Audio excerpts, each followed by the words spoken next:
McAfee Show. There will be no rules for our guests, for us, for the things we can talk about. Yes, speaking his mind. I've never had a problem expressing my opinions or my thoughts or anything like that. While being relatable. I haven't had that manufactured fake-ass celebrity that a lot of people have whenever they go on those big networks. I've had a chance to really build my crew, build my following, build my audience. And ridiculous. What am I supposed to do? So I'm supposed to look at something that I can definitely afford and say, nah. Is that what I'm supposed to do?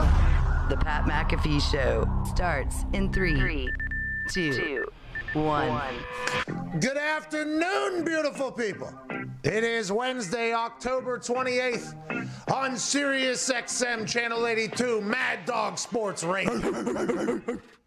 The show begins right now. Today we have some big guests. Brian Westbrook, Charles Davis, and Kurt Warner will stop by. Also, AJ Hawk in the final hour. Can't wait for these discussions and conversations. But we lead off the show as a live show with some breaking NFL news.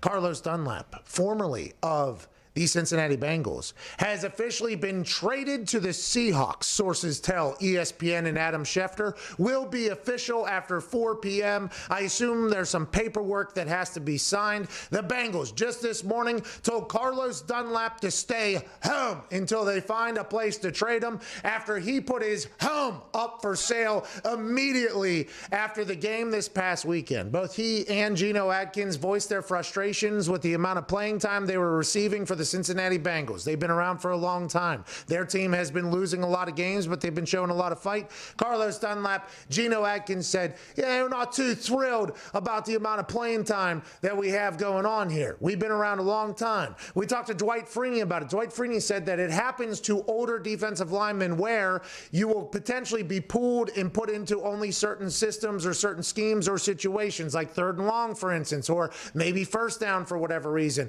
And it's because the coaching staff wants to save you for later in the season whenever better opportunities potentially arise, where there's a playoff run, which, by the way, the Bengals are not going to be on this year. I think they understand that now at this point. But Carlos Dunlap was frustrated. They lose to the Browns after Baker Mayfield throws a dime in the corner of the end zone to win that thing. He puts his house up for sale. He voices his frustrations. Joe Mixon says, I'll buy the crib. He's told to stay home this morning. I assume he started packing up shit. He is now going to be a member of the Seattle Seahawks, and they need him, by the way. Oh, yeah. It's a good sign by Pete Carroll, who I think has been pretty active, by the way, in signing players this season. I think Pete Carroll very much understands that their team is a good team. They very much understand that the NFC West is going to be no joke. They were in conversations for Antonio Brown just a week ago. They lost to the Tampa Bay Buccaneers. Pete Carroll came out and said that. Tampa Bay Buccaneers got Antonio Brown. Now they got Carlos Dunlap. What other moves will they make? We shall see. Also, yesterday, another defensive lineman was traded from the Dallas Cowboys. Everson Griffin just got there, I think. Traded to the Detroit Lions. Wow. I just want to ask a simple question to our Detroit Lion fan that is currently sitting in the back with a massive smile on his face. At what point in modern history do you remember the Lions being on the receiving end of a midseason trade that is directly affecting your team and becoming better to potentially make a goddamn run? That has to be never. Never. Yeah, that has to be absolutely never. This is really weird right now. Usually we're the ones shipping off our star players like Darius Slay or Golden Tate. Now we got a nice defensive end. We're going to make a run at this thing. Everson Griffin is out of the Dallas Cowboys. The Dallas Cowboys might be in the middle of an entire, hey, everything must go sale, which makes you think, are they doing an entire rebuild? Which makes you think, what's that mean for Dak Prescott? Is Dak Prescott going to be the piece that they rebuild around? They're also potentially trying to shop Dontari Poe and Daryl Worley, I forget who it was. Two other vets that are on that team. Here we go. Tom Pelissaro tweeted out this morning, the Cowboys have informed D tackle Dontari Poe and corner Daryl Worley they'll be released if Dallas can't trade them today, per sources. Big changes continue for Dallas D. Andrew Brandt, Business of Sport podcast host, executive vice president, I think, at Vayner Sports, former Green Bay Packer front office member. He quote tweeted this tweet and said, well, good luck with trading him after having this fucking information released. What team is going to give up a first round, second round, third, fourth, whatever it is for these guys? And I'm not saying either of them are worth a first-round pick. They're not. But who's going to give up any draft capital whenever you've just been told by Tom Pelissero that they're going to be released and he could potentially just offer them a contract that's incentive-based and not have to give up anything? I would assume that's what's going to happen. So the Cowboys are starting to clean house on that defensive side of the ball. Obviously, that means they're sticking with Mike Nolan and his defensive scheme and his Tabasco fingers moving forward. It's like, what will the Cowboys do? But here we are just a few days before the trade deadline. 2 big defensive linemen have been moved. Who else will be shopped and shipped all over the league? We'll cover it here because we are a live show. The boys are all here. At Tone Diggs, welcome back. Happy Good to be here. Oh, boy, Good to be here. You know what we did with you? As soon as you felt a little sick, you stayed home. Be safe. The MLB, guy tests positive for COVID. They have him play 8 innings. Then they tell him to go lock himself up in a room. Just won a World Series in the town he's from. He's not supposed to go celebrate, even after playing in the game. Come on. I don't know how that was supposed to work. They wanted him to lock himself in a corner whenever he had played 8 innings, I guess, in the World Series clinching game, around all those people, hugging people, high-fiving people, grabbing a baseball, throwing it to a friend. Hey, throw it around now, throw it around now. That whole thing. And because he was pulled in which is wild, by the way. Did not know. This hasn't happened all season, right? No. So basically, he tested positive yesterday, but I think they thought it was a false positive, so he went to the ballpark the next day, took a test again, then they found out, okay, it's not a false positive. He does, in fact, have COVID. Hey, by the way, when you take back all the high fives you get. But there's a lot of people coming after Justin Turner for obvious reasons because the screenshot was him kissing his wife, I think, holding the World Series trophy, a piece of metal, Rob Manfred, and underneath it says, basically, this guy just found out he tested positive for COVID, and he's kissing his wife and holding a World Series trophy, and he's in a photo and everything like that. And then you hear deeper, it's like, oh, he actually played 8 innings in the game, and they told him to go to a room and all this. Okay, so if any Dodgers die, if any Dodgers die because of COVID, I know who I'm blaming. That redheaded son of a bitch. That redheaded son of a bitch that watched his hometown team win the World Series for the first time in 32 years, was a part of the game for 8 innings. He didn't lock himself in a room and be a respectable citizen. You know what? I heard Justin Turner's not even going to fucking vote. No! Whoa. I didn't want to say it. I didn't want to say it. Register to vote. Thank you.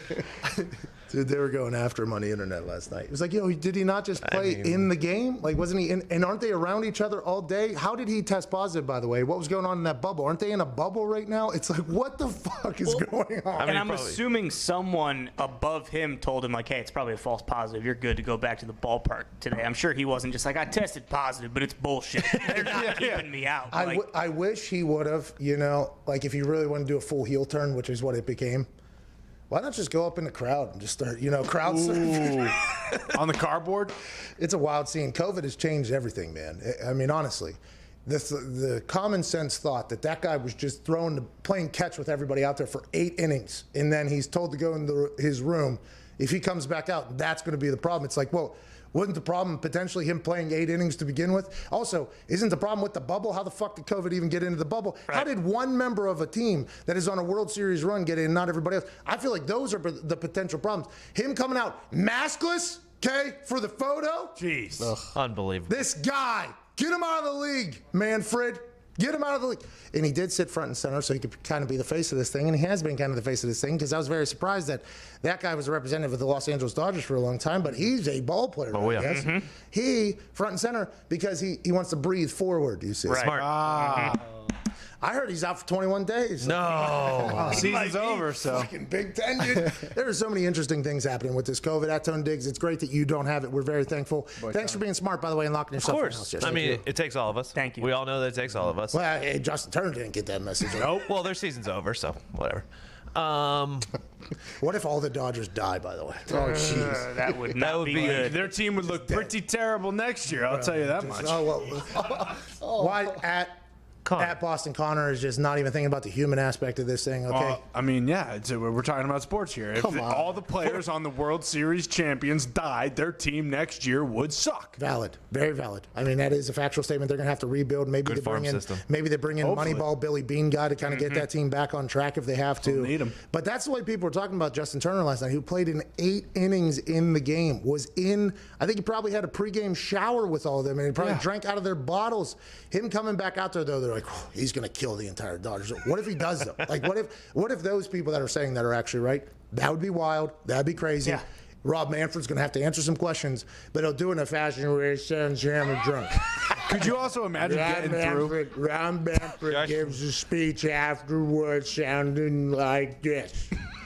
And when I listened to it for the first time, I thought, like, all right, this dude's hammered, okay? Which I think is what everybody thought. Oh, yeah. Which I think is a thought that would make a lot of sense for a lot of the decisions that Manfred has made in the past. Yes. Okay? Manfred has made a lot of decisions in the past where you go, that guy, if he was just blacked out drunk while making those decisions, would make a lot more sense. Calling the World Series trophy a piece of metal, one of them. Right. Which is called the Commissioner's Trophy, I believe. So it's his trophy. Oh, yeah. That piece of metal, fucking get out of here. He's a humble guy. Well, exactly. He's a humble guy. And then, obviously, hearing about everything that happened with Houston and all that shit, like Rob Manfred, the way he has answered it, and then the handling of the negotiation for the baseball season to continue. It just felt like every time he spoke, he said something dumber and dumber. So him being drunk would make a lot of sense. I don't think it's that, though. So whenever you have a microphone and you speak in one of those stadiums, there's an echo and a delay. So if you catch yourself trying to listen to yourself, which is very normal, by the way, whenever you speak, you try to hear yourself, but you can't because you're going into a microphone, it's pretty loud, and then the echo is late. A lot of people, this is why they have like a rehearsal for the national anthem before games, people sing, because a lot of people can potentially slow down the way they talk to kind of listen and catch up to what they're hearing. And obviously you would hope that a commissioner would know that and would have the mental toughness to battle through in understanding that you sound like a sloppy drunk right now. He did not. That's why Manfred, potentially worst commissioner in the history of baseball, but they got a season done. World Series champs. Yeah. World Series champs are crowned. We would never thought that was going to happen whenever Manfred was on ESPN talking about how there's only going to be 14 games or whatever he wanted in the entire thing. At Ty Schmidt, you're a big baseball fan. That had to feel pretty good last night watching the MLB season completed. Yeah, a little bit. It is kind of weird because it ultimately does not count. This season does not count. It's 60 games. Doesn't matter. So this season was harder than any other season in the past. No, I don't think so. That's consensus. It was. Yeah. I don't think so. Everyone thought it was much harder. Yeah, the Yankees just had they won, I may have changed my tune a little bit, but as it stands right now, I mean, not a real season. Okay, so in your eyes, you're wrong. But let's go to the big. You're from Iowa, University of Iowa. Go Hawks. Go Hawks. Go Hawks. I bet on them. Yeah. Well, we had a hot tip, and Purdue's best player was out. Oh, and then he was out, by the way. He was. And they still lost. Still lost, yeah. I bet on them on game day Iowa strictly because of you. And the person that gave us the hot tip, by the way, knows everybody on the Purdue football team. And did you see him tweeting and hyping up the team the entire time? That's interesting. Yeah, which when I saw that, I was like, oh, okay, so they're going to get killed. That's just terrible juju. You cannot be doing that. Isn't that interesting? It was very interesting. That's why that guy has no money right now. Yeah, scumbag. Living in a cardboard box right now, that guy. And there's a thing, too, with the Hawks. Ultimately, doesn't matter because the Big Ten season is officially dead. Okay, so let's talk. By the way, expired corn dogs for breakfast, lunch, and dinner for that guy. Anyways. Weapon. He's a dumbass, that guy. Oh, yeah. Yeah. I enjoy his presence. He works very hard, but he is a dumbass at this point. I still don't enjoy his presence, but yeah. Well, you don't because he's potentially like just taking a couple of your roles around the office. Oh. Yeah. But he's an idiot. We're talking about Mitt, obviously. Yes. Anyways, we have an intern. We don't do interns here. Mitt is our intern. His dad and I have a great relationship. He and I had a great relationship when he was ball boy. He's come in here. He has really started to take ownership of being a working human in an adult in a setting. But some of the times, the shit that just comes out of his mouth is the dumbest shit I've ever heard in my life. Yeah, bar none. Just hold it in, pal. Next time, just save that for an inside voice, But I'm proud of him. He's going to become an adult here. He's a good kid. And I'm going to take a lot of pride in the human that he becomes. As you should. Because he literally showed up here as just a bag of bones with a handsome face, good hair. Reeking of booze. Drunk. Yeah. Drunker than Manfred. Falling over. Anyways, Big Ten football. I was asked on College Game Day the most intriguing storyline for the Big Ten this year. Justin Fields, great story. Sure. Okay? He's unbelievable. Lost 20 pounds, plant-based power. Awesome thing. I was asked, I think that's great. Okay, I think that's awesome. Let's talk about it. We can talk about Iowa, Nebraska, and the Ohio State wanted this from the very beginning. We can talk about the Big Ten presidents having to reverse it. There's a lot of intriguing storylines here. Is Jim Harbaugh? Jim Harbaugh. Yeah. Yep. Is Jim Harbaugh going to remain the coach for Michigan? His contract? Oh, those are intriguing storylines. The most intriguing storyline by far about the Big Ten season, in my eyes, was the fact that they gave 8 weeks for 8 games. That's it. And also, if you test positive, I didn't even know this at the time. If you're a player, 21 days. If you're Nick Saban down in the SEC, you beat COVID in 24 hours. You're back that weekend. If you're a redshirt freshman quarterback in the Big Ten, you get 21 days out after having the best night of your life in football history. See you later. Now we got games being moved. I think Wisconsin, Nebraska is going to be a no contest because they said they can't shuffle or move because they only gave it 8 weeks. So this is just getting started here with the Big Ten. And a lot of people are going to say, well, they wanted football back so bad they couldn't handle themselves. It's like, could we not utilize a little common sense here? Could we not see every other league have to potentially shuffle games and move games because you're dealing with 120 players? You're dealing with an entire training room that has interns. You're dealing with equipment staff that also has interns that are in college still living. You've got a lot of potential factors that can get in there and handle it safely, which a lot of people are doing. Okay, contact tracing, we'll keep you here, let's do that. But the Big Ten president said, we voted against this at the beginning. If you want it so bad, we are going to set you up to fail completely, which is what they did. And it's at the point now where one game is going to be deemed a no contest. I assume that there's going to be more. And if, let's say, Justin Fields goes on a run with Ohio State this year that is unprecedented or whatever, and they go, or Michigan maybe even Michigan goes on a run or something like that. But they've only played 6 games. Is the College Football Playoff Committee going to be like, yeah, they should get in? No.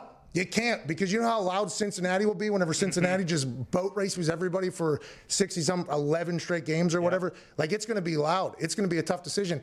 And the Big Ten presidents don't think about the student human athletes that are giving their all out of there on the football field, trying to win a title. They won't be able to win a title because they weren't given a proper opportunity to potentially have to battle against COVID and everything else going on in this world. Just like you said, we've talked about it. As soon as the presidents and commissioner was forced to change their hand and reinstate the season, they were like, okay, let's look at all the other conferences. They've all had to have suspensions. They all have had to have games moved around. We're going to make it so our season can't do that, and then impose this 21-day thing that no one else in the world is doing, and so that this is definitely not going to work. These are spite rules. Yes, these are spite rules. These are spite rules.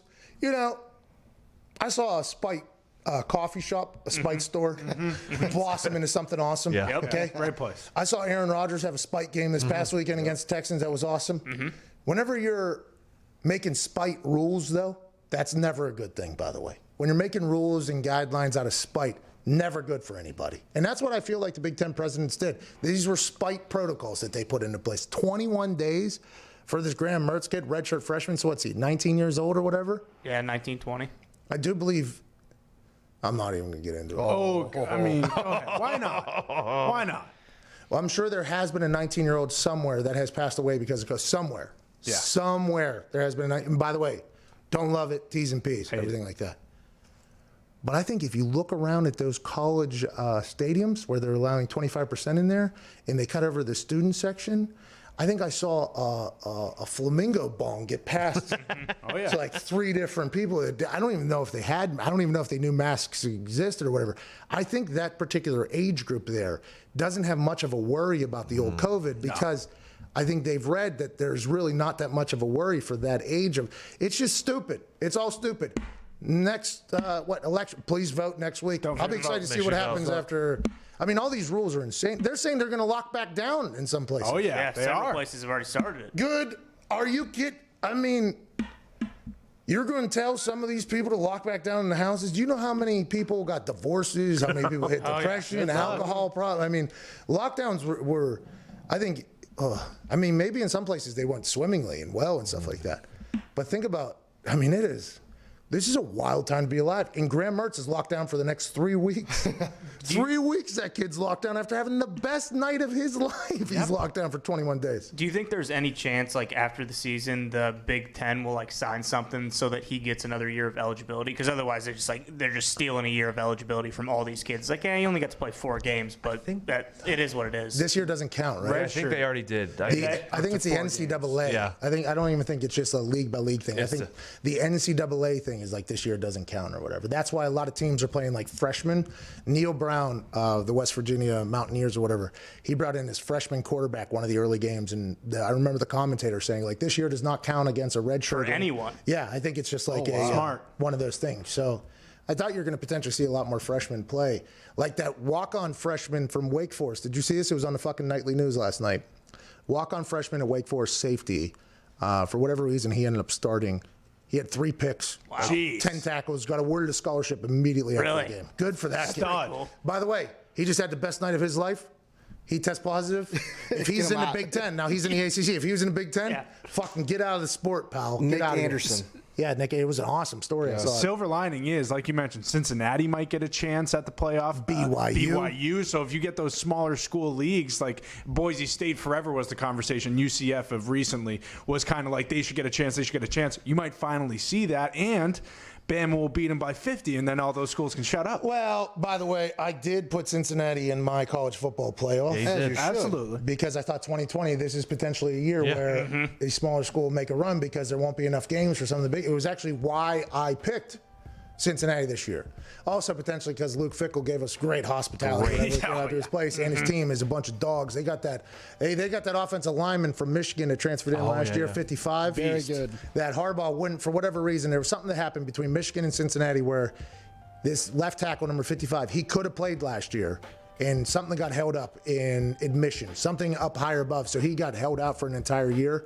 And all training camp we were down there, they're like, hey, this kid's a freak here. He's playing this year. And by the way, he is a freak, that guy. He's an absolute freak. They got a good team. Like, it's not just like they're good for a Power 6 school. They have a good team. And with the Big Ten, probably a lot of their teams, I mean, if anything happens to Ohio State, it'll be interesting to see how this all changes because that is obviously the team everybody thinks has a shot because that's what it's been for the last, 10 years or whatever, 15 years. I'll be intrigued to see how they play it out if they only play 6 fucking games or something. I think 6 was the number that you have to be eligible for the Big Ten championship or potentially the college football playoff too. I can't remember, but 6 was an important number. At Viva Lazito, we have to get to a break here. Brian Westbrook joins us on the other side. Yep. Legend of a man, legend of a running back. What do you want to? What is your poll and how's it going thus far? So, situational poll today.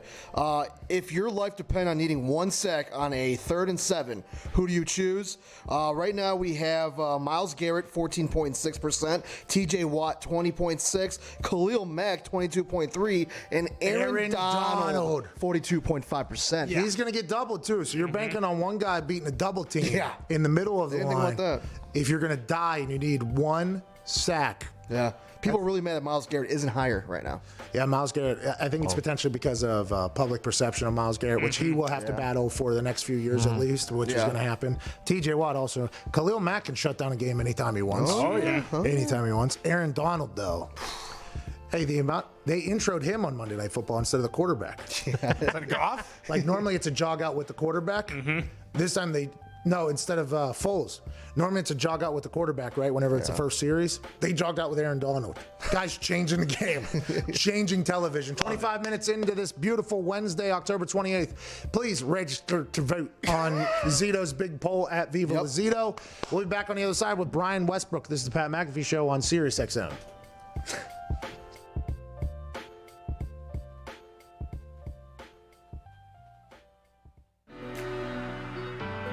Hey, by the way, Mason jar, real crowd pleaser last week whenever you were drinking out of that. I'm a big fan of that move. Is that just what your kitchen is? Just a bunch of mason jars and paper plates and stuff like mine?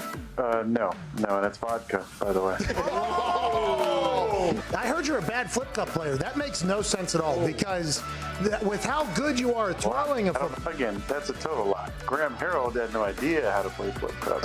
Okay. You got back to your trash talking about wrestling that I saw. I thought maybe you're going to call out AJ to be a partner of yours and get him involved. He's long wanted to follow in the footsteps of his heroes like Macho Man, Randy Savage, Hulk Hogan. I mean, he's done probably as many drugs as those guys. So. The reaction to your Zoom conference call where you were asked about defenses figuring out your offense and you said 1 of 5 or whatever, the reaction was awesome. It was like, Aaron Rodgers is in a bad mood. Aaron Rodgers is moody. This is what happens when Aaron Rodgers loses games. He's moody. When you sit there and you say something like that and you watch the world react to it, what are your immediate thoughts? I didn't see a lot of the reactions, to be honest, Pat. I really didn't. I will address, last Wednesday.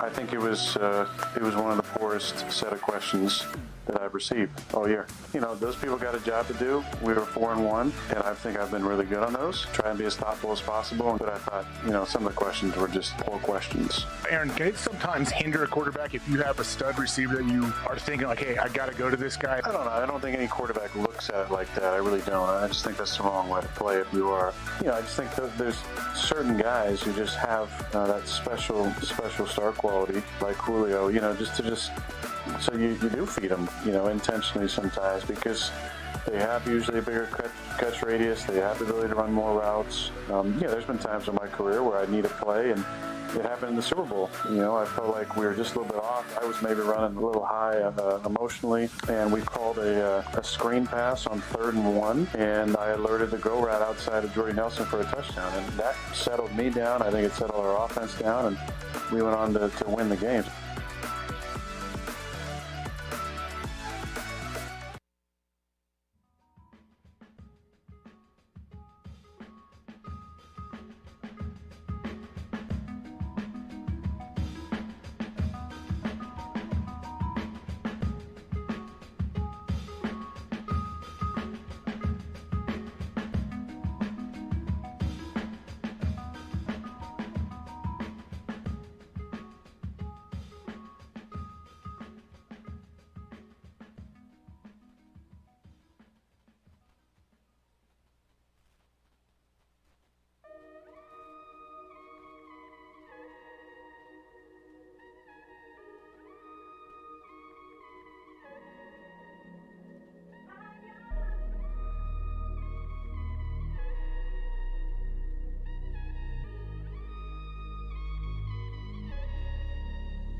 Do not talk about Pat McAfee. Do not talk about Pat McAfee. One fight at a time, fellas. The Pat McAfee Show.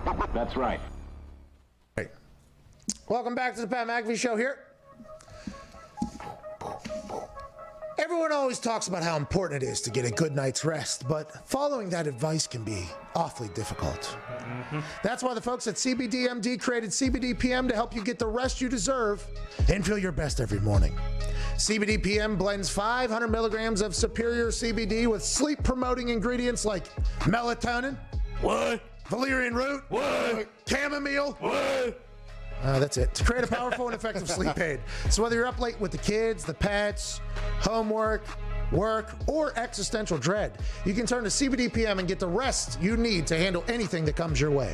And to make it even easier to try CBD PM or any of CBDMD's premium CBD oil products, they're offering listeners and watchers of this show 25% off your next order when you use the promo code McAfee at checkout. Once again, that's CBDMD.com, promo code MCAFEE, 25% off your purchase of high-quality CBD oil products from CBDMD.com. They have like a like a lotion rub. Oh, yeah. Good stuff. It works. It's the best. When I'm on my Stairmaster going to town, which I am back, by the way. Ooh. Yeah, I'm all the way back. All the way Whoa. back. We've done roughly 800 floors in the last 7 days, probably. That's crazy. 6 days, maybe. Jesus. Yeah, I'm going. Atmosphere and back. I just can't get fat. Last fall I got very fat. And the CBDPM knocks me out, and they have that lotion. Nice little balm. I feel like an old man, by the way, because Vinatieri used to put lotion on stuff. You know what I mean? I was always like, oh yeah. Yeah, well, I'm not that old. That's good. now I'm like, all right, let me get the thighs here. Let me get the hammies. Let's go ahead and get this thing going. Ladies and gentlemen, I don't know if this guy lotions up his thighs or his hammies, but I do know he is a great conversation about the football. Joining us, a man who's a part of the Eagles Hall of Fame, two-time Pro Bowler, and an All-Pro running back, Brian Westbrook. What's going on, man? Good afternoon, Pat. I need some of that CBD lotion and the oil. I need a little bit of all of that. They don't work the way they used to work. Okay, I'm happy. I feel like an old man. I'll put it on there right before I go to bed or whatever. I'm like, man, I used to see guys that were really healthy and good at what they did. They used to do it. So I'm imitating what I've seen other people do. But then I wake up the next morning and there's a little bit of soreness gone. I'm like, well, now, was that the sleep? Was that fuck it. I'll just keep going with it. You know what I mean? Just keep going with it. Absolutely. I know all about that, man. 9 years in the NFL, and now I'm 41. It takes a toll on your body. Your body reacts differently now. You look like you're still in incredibly good shape, though. You work out every day, yeah? I try to get on the bike as often as I can. It probably ends up being about 4 times a week. It's definitely not every day. I tell you that. I got 3 kids, so I'm running around every single day. Not exercising every day, for sure. If I do recall, I think you have horses, too. Aren't you a big horse guy? Yeah, I got a horse farm down in Maryland. So, yeah, I'm down there messing around, throwing around bales of hay, things like that. Oh, blue collar. Blue collar out there. I'm a working man. Hey, let's talk a little bit about football, more specific, which I assume you get talked about or asked about a lot. Andy Reid's offensive system. You obviously were in it in Philadelphia. It has evolved as every offense has evolved, but at its core, it is still the same thing. Le'Veon Bell gets dropped into that offense alongside Clyde Edwards-Helaire. We were having a conversation. We think that you had to share time in the backfield too at one point. I think we're not 100% sure. How do you think that relationship's going to go? Because Le'Veon Bell said that he reached out to Clyde Edwards-Helaire. He was like, hey, I don't want to cause any problem. And CEH, who's a rookie, he's like, hey, don't you worry about that. And we talked to Ronald Jones down in Tampa, and he's like, everybody knows that if you want to get to where you want to go to, you might need a couple horses in the backfield there. How do you think that whole thing is going to play out? And what do you think Andy Reid's ultimately going to be able to do with Le'Veon Bell if he's the same Le'Veon Bell he was a couple years ago and he was the guy? Well, in the NFL at this point, it's all about winning. And running backs have to understand there's not a bunch of running backs that are going to be the sole guy all year long. I mean, just because of injuries, attrition, all different types of things. And so running backs have to understand you're normally going to share the wealth just a bit. Now, it's not always going to be normal when you're a first-round pick that you get an all-pro like Le'Veon Bell that can do it all, that's going to come onto your team. But that's just another opportunity for Clyde Edwards-Helaire to learn from one of the best in the game, learn from one of the guys that have done it at a high level. And more importantly than all of that, learning and sharing, more importantly, this helps your team get better. This helps you get closer to the NFL championship. It helps you get closer to a ring. And that's the goal. That should be everyone's goal. And it's not just about stats. It's about winning. And bringing in Le'Veon Bell certainly helps this Chiefs team get closer to winning. Now, when you talk about how was Andy Reid going to be able to use Le'Veon, I mean, how could you not use him?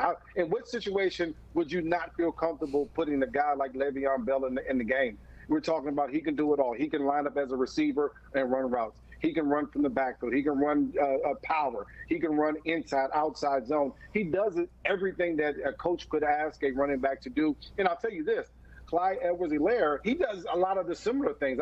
I'm still waiting for him to continue to grow as a receiver out of the backfield as far as being displaced and run routes out there. But, for the most part, it's almost foolproof when you add another guy that can do it all into that offense. Brian, when you look at the Eagles, it seems like Carson Wentz has a good week one week, a bad week the next, and then a good week. He's just wildly inconsistent. And with the way that fan base is, do you think there's any buyer's remorse there? And do they think he's actually a guy that can lead them to another Super Bowl? It's funny. I love Philadelphia. And obviously, I was an Eagle for a long time. Oh, you're about to hammer Philly. I'm excited to hear this. This is nothing crazy. But so last week, Boston Scott caught a touchdown ball last Thursday. Seems like it's a long time ago now. He caught a touchdown ball, and I immediately put on my Twitter, great catch by Boston Scott. Congrats, bro. I know I have a personal relationship with Boston. We talk before the games, things like that. And the Philadelphia fans, they jumped down my throat. Because I didn't congratulate Carson first. And my comment was simple.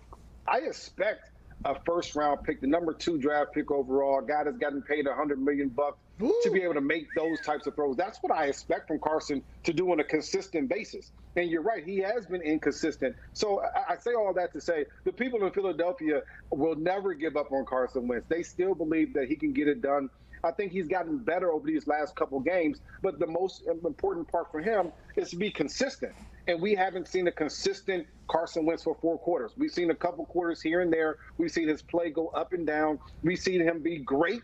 Then we've seen him be average, make bad decisions. And that's what you can't do as a starting quarterback in this NFL. You have to be able to be consistent so that your coaches and the guys around you know exactly what to count on when they're looking in your direction for a play. We're talking to one of the most underrated running backs in the history of the game, Brian Westbrook of the Philadelphia Eagles. That NFC East just sucks. I mean, it is just complete trash. But everybody in the NFC East knows it. Like every single coach or player that you've heard speak is like, in the NFC East, we still got a chance here if we get hot. Now you're seeing the Dallas Cowboys kind of being an everything must go type situation, maybe a rebuild because that locker room is getting a bit toxic. When you heard about what was going on in the Dallas Cowboys locker room with the leaks to media about how the coaches can't coach, and I think some of the players potentially thought that the narrative would be, oh, these coaches stink because Mike McCarthy looks like he's just been hanging out. Mike Nolan's scheme looks like it's getting absolutely cooked.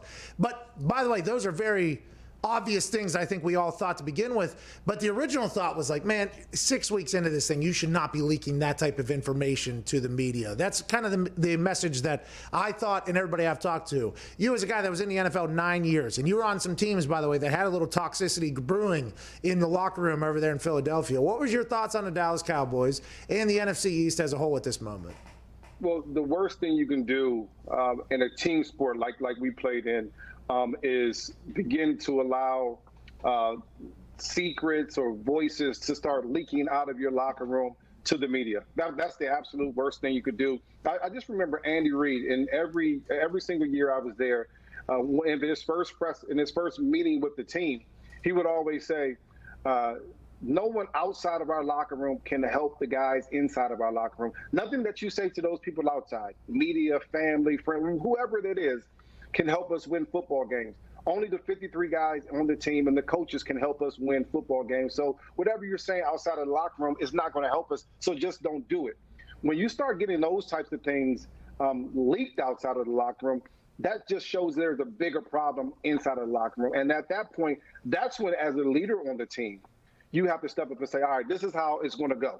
And it's simple. It's going to go this way. We're not going to act that way. We're not going to go talk out of turn. We're not going to start blaming people. We're going to start working a little bit harder. We're going to show some pride in our work, and we're going to do the things that count, the small things that count. And all those things are what's lacking in Dallas. We're talking about effort. Oh no. Right. He was on something there. He was going there. Right. We're talking about effort. We're talking about buying in, I think is where he was going to go right there. He was on quite a good run. He was running. Connor had a question for him, too, I'm sure. Real good question. I was sitting at the edge of my seat for that, honestly. Yeah. Kept on saying it over in my head. I'm still ready. I can't believe I'm saying another word. See, let's talk about that, because he might have given the answer to your question already, and you weren't even listening because you were saying the fucking question over your head at that time. No, so he didn't. He touched on it with Boston. You don't know. I do, because he was about to talk about it. This happened last week, though. He was about to talk about preparation. Somebody gave an answer for like 45 seconds. It was a great answer, and then you followed up with, hey, so I was wondering, and it was because you just listen to Brian West. You're a good communicator. You're a good conversationalist. I love Just listening to Brian listen to Westbrook. him. What I didn't even mention was Brian Westbrook actually. Quit every horsing single around. Madden fantasy draft I took was my first pick. I love that guy. Yeah, but you were thinking that while he was talking. He doesn't care about that. Nah, I was thinking about what I was going to Brian, ask welcome back, man. Sorry about that. You were on a run. Jerry Jones came in and interrupted. That's all about. But listen, at some point the leaders in that locker room have to step up and say something. That's normally Dak in these types of situations. He's obviously not there. Ezekiel Elliott needs to step up. All the guys on the defensive side, Lawrence needs to step up. Jalen Smith needs to step up. Here's the problem. Those are the guys that are struggling at this point. Those are the guys that aren't playing very well. So when the people that need to step up, their leaders, aren't playing well, who's going to step up now? At this point, you can tell there's no one stepping up and down and saying the right things and doing the right things. That's why you're having problems. It's very hard to be somebody that comes out and says something if you're not somebody who is doing. It's very hard for a bad player to be a leader. Very, very hard. Because as soon as somebody who maybe is overpaid, and everybody, we don't talk about money in the locker room, but everybody knows how much somebody's making and whether or not they're performing up to what they're hurting our salary cap against.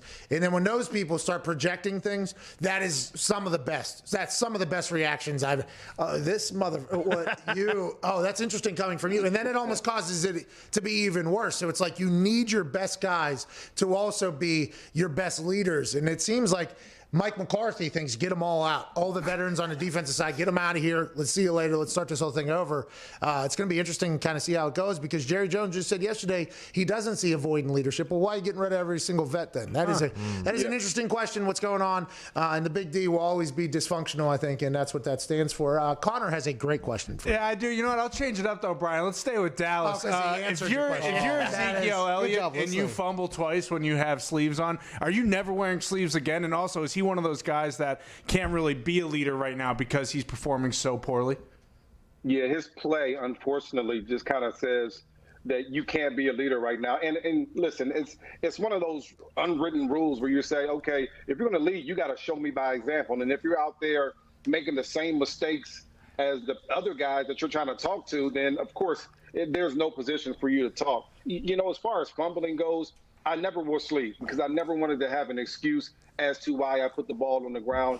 I'm still shocked that Zeke, and he's been wearing sleeves for his entire career, I'm still shocked that he continues to wear them, especially in a climate-controlled situation down there in Dallas. He doesn't need those sleeves to protect him, to keep him warm, anything like that. Yes. That's his comfort level. That's the things that he likes to do. Personally, I never wore sleeves, though. I want the contact between my arm and the actual ball so that I know the ball is secure on my waist and the 5 points of pressure, of course. Well, especially that sleeve that he's wearing. That's like that was like 100% cotton. I think that might have been slick. Kind of loose and baggy. Just, he looks like he does it for the look. But it would be hard for me to play football like that with having those types of sleeves on. Whenever I carried the ball, I was always very loose with it, LaShawn McCoy, but I always went bare skinned on these. Yeah. Feel it. Yeah, because I want to be able to feel the leather, you know what I mean? Yeah. There you go. Yeah. What do you got, Diggs? Sorry. That's all right. Go ahead, Diggs. No, I was just going to ask about Doug Peterson. Like, is his time coming to an end in Philadelphia if they don't turn things around? Well, generally, after a Super Bowl, you get a few years of judgment-free coaching. And the Eagles won the Super Bowl in 2017, so those 3-year period is closely, very closely coming to an end. Doug, you got to be realistic of what's going on with this football team. You look out there these last couple of weeks, they had 9 out of the 11 original starters on the offensive side playing in the game.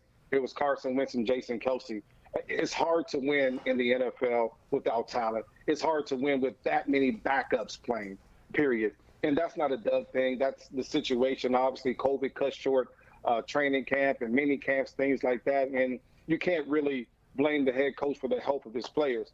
Now, what you can blame the head coach for is guys not playing for you. And what I think we've seen from Doug Peterson is a team that's willing to go out there and play for him, even though they are down a bunch of players. And so they continue to go out there and compete. They continue to go out there and play hard for them. Even though there's some hard-fought wins like the game against the Giants last week, they continue to find a way.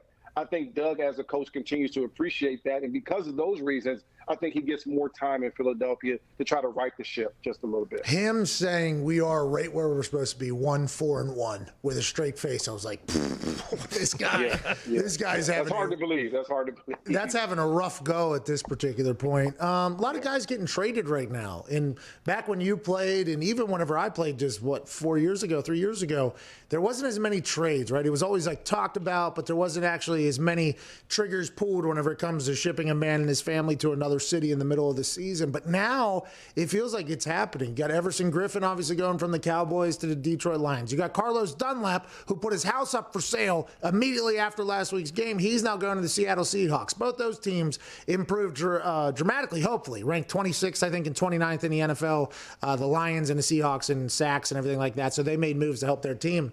I like the current NFL organizations trying to go for it right now. Like, what do we need? We need this piece. Let's go for it. Now, if I was a player, seeing my friend just get picked up and thrown across I mean, that is obviously the human aspect out of it. But as a fan of the NFL now, I enjoy a little bit more aggressive moves by organizations trying to go get it right now. Do you feel the same way? I do. I love the NBA because of the trade deadlines. I love free agency because of people moving around.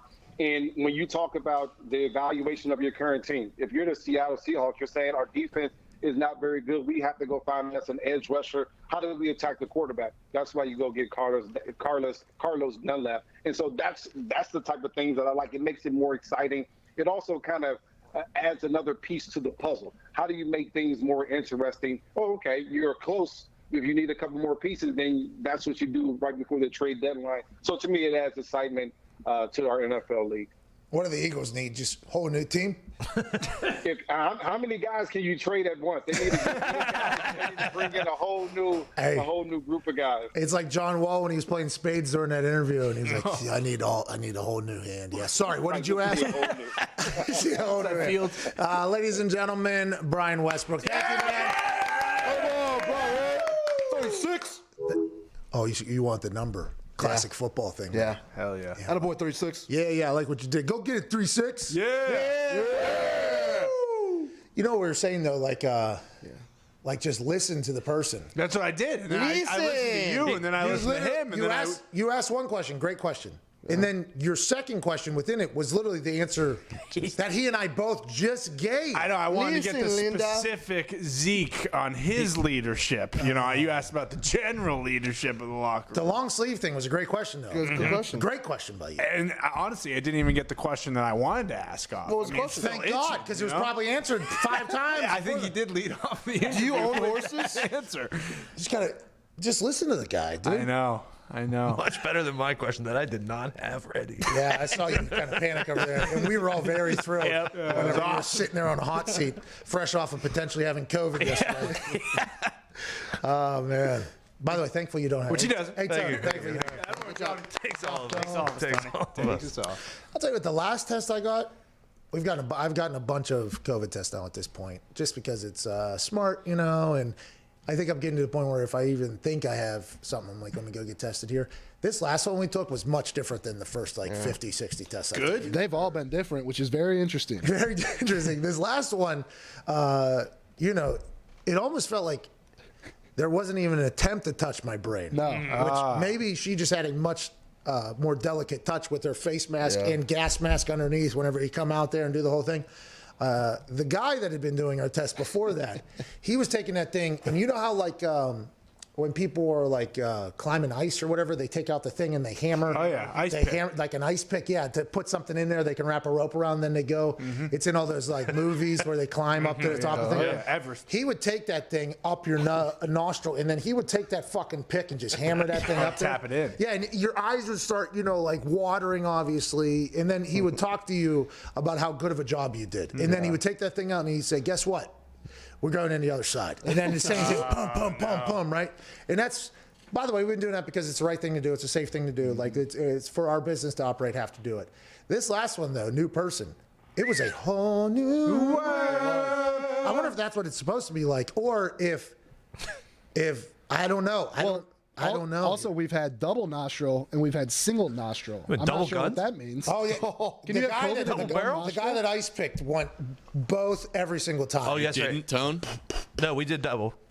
You got a rapid test, which I don't know what we've never taken a rapid I test. did They go in through your ear, right? I did double. Oh my god. You got double? I thought you guys were talking about you two. gotta get the hell out of here. Well, your last I one. thought you was guys were doing two at the same time. Oh no, same one. Yeah. Your last one was quicker though because it was a buzzer beater right before the rain came. They correct? can't test during the rain. Good point. Yeah, so they had to be a little quicker. You couldn't use the ice picks because it takes a little more time, a little more consistency. Well, they had to have tested for something though, because it came back. Both of them have come back, obviously negative. Diggs has come back negative, but there has been tests, I guess, in the past. We learned from the guy that hammers it into our brain that gets sent back if they don't have enough on there or whatever. And he took a lot of pride in the fact that his never got sent back. And we're like, no shit, dude, perfect. You got brain matter on the goddamn thing. This one, I thought there was a chance after hearing that from the previous. I just kind of became accustomed to that one. I was like, oh, this is how the test goes. Whenever she did that test, I didn't want to question her, but I almost wanted to tell her, like, hey, that one's going to get sent back. I think that one's going to get sent back. And it didn't, by the way. They had enough on there to test. So now that when the guy comes back, whenever we get him next week, I don't know if he went on vacation. Did he go to the private island with Kim Kardashian? CDC recruited that.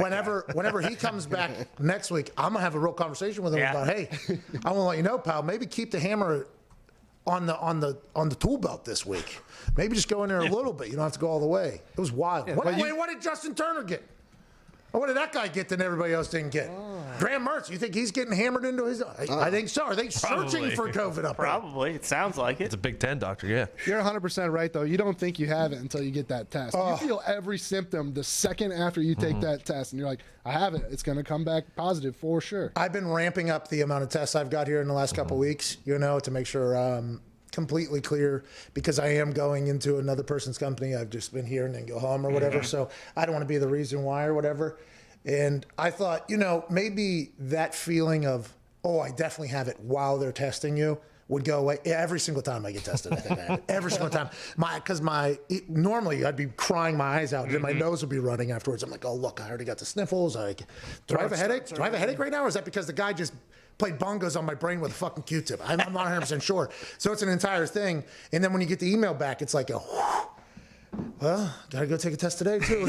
And then you just get right back into the cycle. It's like you have like email and a half celebration that you don't have COVID, and then it's like, well, what will tomorrow bring? Maybe a 21-day ban if I was in the Big Ten. Oh, geez. Buddy knows. Let's get some phone calls here before we get to the end of the hour here. Big thanks to Brian Westbrook calling us. Philadelphia Eagles could win the NFC East. Oh, yeah. Yeah. Might win. Probably will win. Yeah. 2 more wins and they're out of reach, really. The NFC East. We'll see how that goes. Let's go to Mike in New York. What's going on, Mike? Hey, what's going on, Pat? Shouts to the boys. Happy post-Aaron Rodgers Tuesday.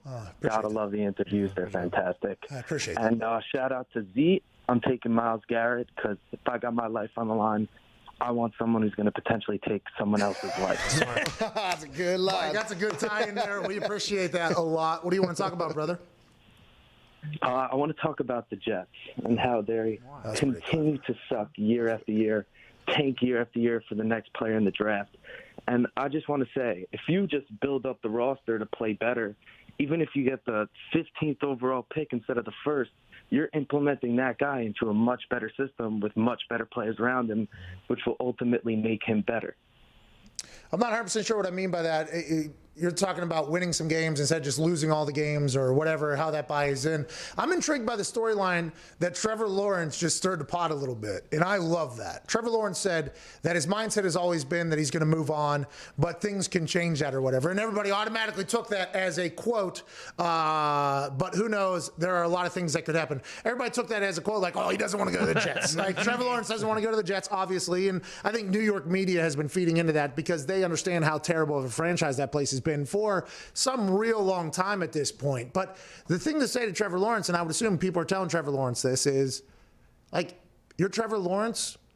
There's a reason you're the projected #1 overall pick since you're like in high school. You're going to go to a terrible team. Like, that's just how it works. Like, that's how you earn the #1 overall pick. Now, unless a team like the Houston Texans, trades away their number 1 overall pick to get a player or whatever, and then they somehow go on to be terrible and another team owns your number 1 overall pick. Normally, the number 1 overall pick is a terrible football team. And there was a bunch of rumors that teams were trying to get up this past draft to either get Joey Burrow so he didn't have to go to Cincinnati or whatever. There's all this smoke and everything like that. But I think Trevor Lawrence very much understands that he's going to go to a bad team because bad teams don't have a quarterback, and teams that don't have a quarterback will be looking for a quarterback. So that's just how it goes. So I think all the people that are saying like, oh, he's talking about the Jets being a terrible organization, that's what he means by that. Maybe he'll say another year at Clemson. Maybe he will say another year at Clemson, which Connor's been on for a long, long time at this point, for whatever reason. Maybe they don't win a national championship. Maybe their season doesn't finish. Maybe there's a lot of other things that could happen. But I don't think it's strictly because the Jets suck as a franchise, because he knows that he's probably going to end up at a place that isn't great to begin with. That's why he's the number 1 overall pick. That's just how it goes. Now, I do believe if the Jets don't get rid of Gase, there could be a conversation between Trevor Lawrence and people that care about Trevor Lawrence and be like, yo, take your ass right back to Death Valley, because if not, you're going to the Death Umbrella, which is Adam Gase's umbrella. There's no way they keep Gase. Can't. They're going to find a coach, though, that Trevor Lawrence is going to be able to blossom under and grow under and be great, because he has a chance to be that dude. All right, hour 1's wrapping up. Hour 2, we will talk to Charles Davis, CBS color analyst. Go take a shit. We'll see you on the other side.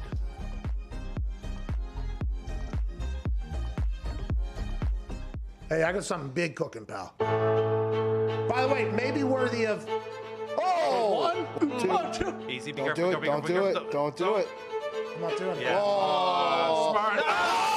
I'd like to say this place looks like absolute dog crap with all of you humans in here this evening. This would have looked much better without you. I was in a building that didn't have any fans. The place was fantastic. I'm very much a checkers player. Me and my grandma have played my entire life. I want to get over whatever's right in front of me, and I want to get kinged, bitch, as quick as boom, boom, boom. This particular fashion, I'm playing chess right now. There are pieces being moved over the puzzle that are going to be awesome. There's a big brain in between these ears.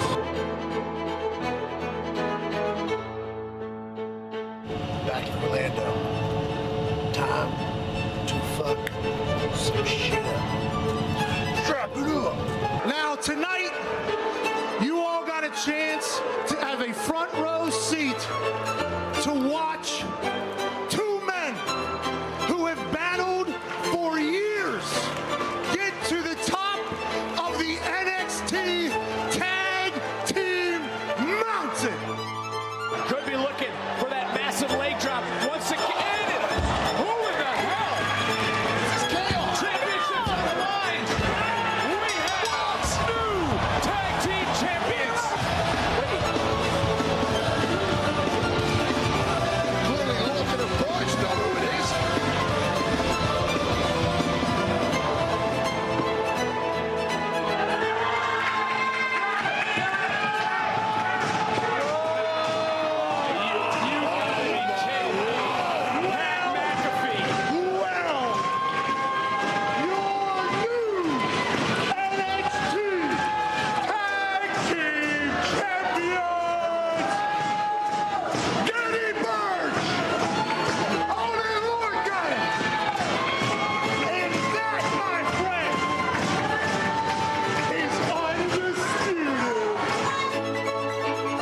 This is the start of something very special. And a lot of people are probably wondering, how did we get here? We will get to that at some point. Just know that us three are the new kings of this brand. Us three are unstoppable. Us three are nowhere near done with what we're going to do to all of NXT. Have a great night. We're the greatest. You suck. Cheers.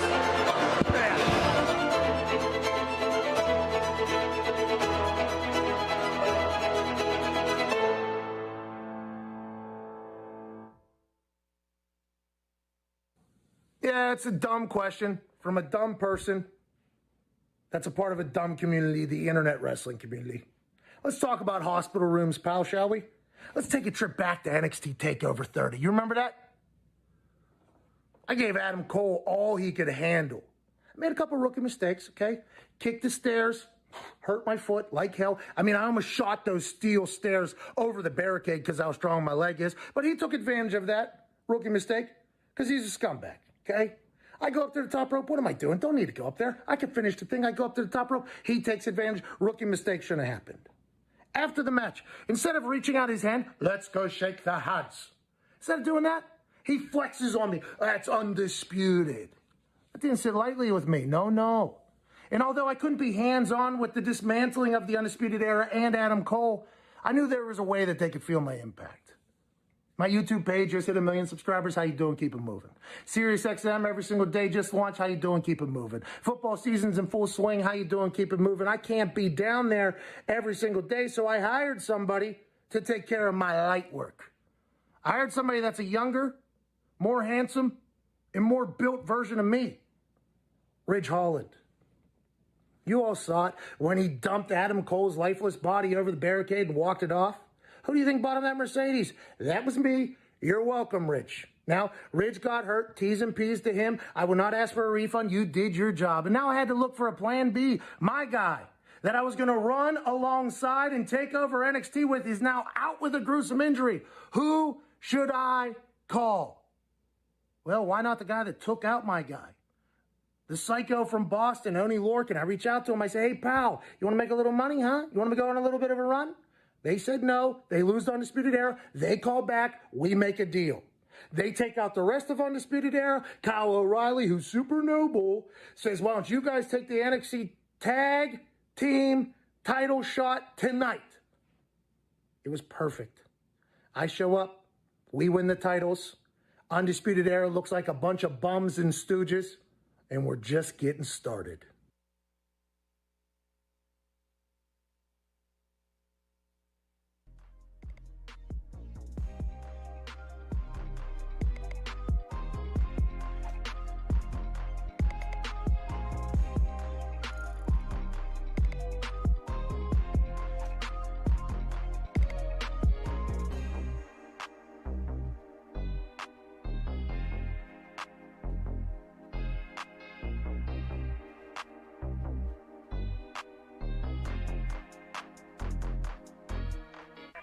The Pat McAfee Show. There'll be no rules for our guests, for us, for the things we could talk about. Yes, speaking his mind. I've never had a problem expressing my opinions or my thoughts or anything like that. While being relatable. I haven't had that manufactured fake-ass celebrity that a lot of people have whenever they go on those big networks. I've had a chance to really build my crew, build my following, build my audience. And ridiculous. What am I supposed to do? So I'm supposed to look at something that I can definitely afford and say, nah. Nope. Is that what I'm supposed to do?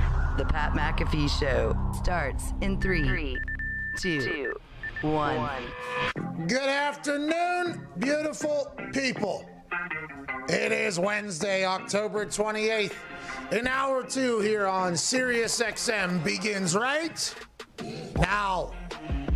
Last hour we had Brian Westbrook on to talk about all things Philadelphia Eagles, NFC East, horses, and Le'Veon Bell and Andy Reid's offensive system, because he was 9 years Philadelphia Eagles in Andy Reid's system as a running back. It was a great conversation. Great questions by the boys. Honestly, great questions.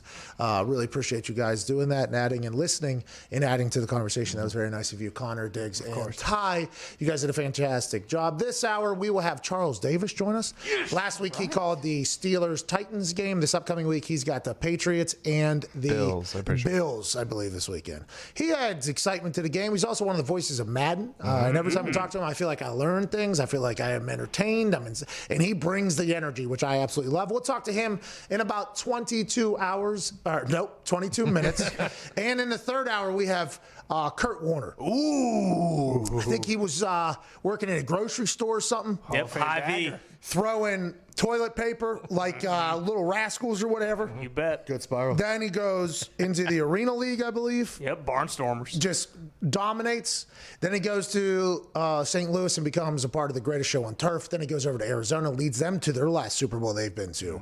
Now he's retired. Now he's on television speaking for the NFL Network, I believe. And can't wait to chat with him with AJ Hawk alongside of us. It's a nice little Wednesday, October 28th. We let off the show with some breaking news. Carlos Dunlap, the man who put his home for sale immediately after this past weekend's loss to the Cleveland Browns.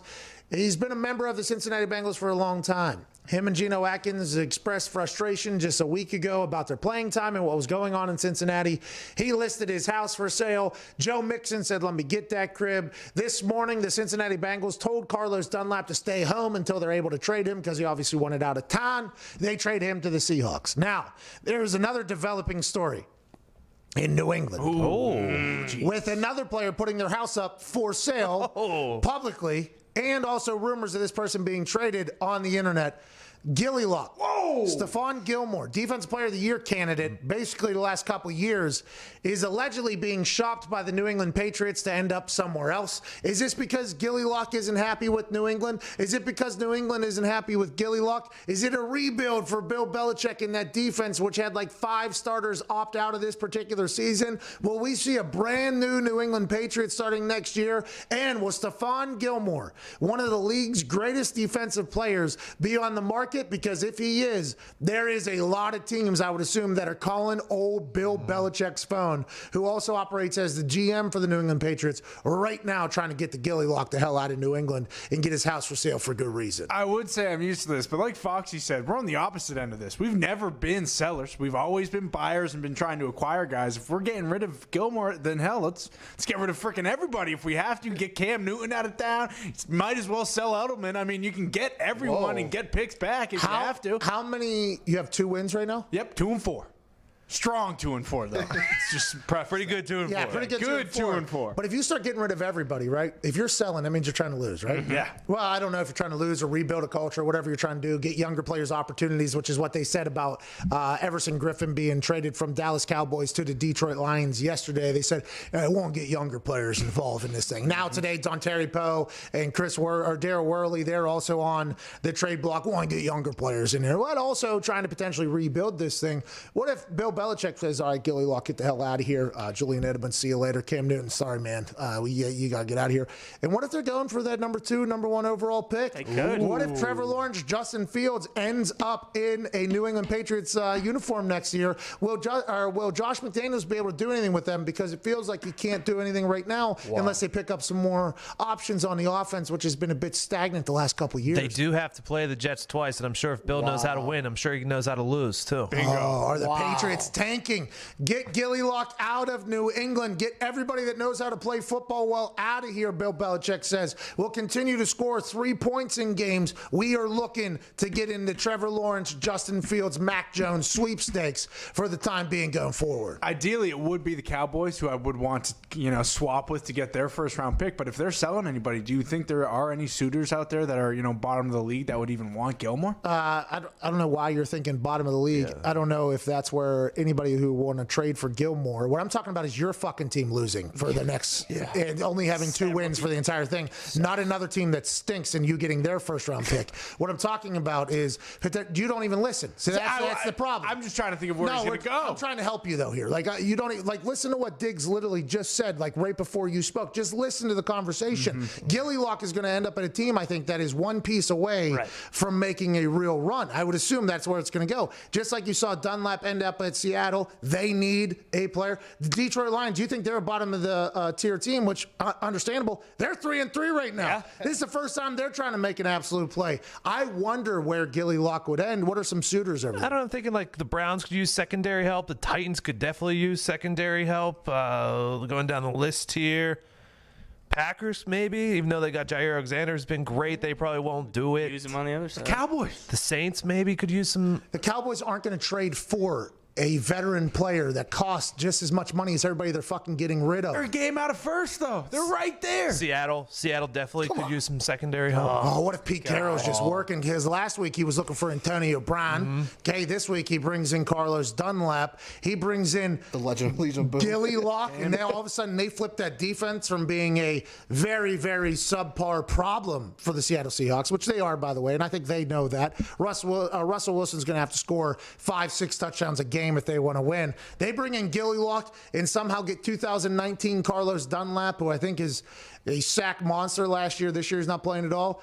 Oh, say hello to the Seattle Seahawks making quite a run in the NFC, and you could also probably say that for a few other teams that are looking to make a run. Do you think because the Patriots are kind of packing it in that his asking price goes down at all? Like, is he still going to Bill Belichick is a good businessman. I think we can all agree that. That's what I mean. So like, they're not just going to get rid of him. Like they're still going to get a decent haul from. What did Bill? Him, right? Bill gave up Randy for a 4th round pick. 4th round, yeah. That's what we traded for him when he was at Oakland. Yeah, but I think you got rid of him for a 4th rounder as well, I think. I'm not 100% sure. But Bill Belichick also is known for, if he sees any deterioration in a player, any at all, it happened with every great. Every single great that you would think not possible. I think there's a couple stories of some players not wanting to retire or anything, and Bill basically being like, it's time.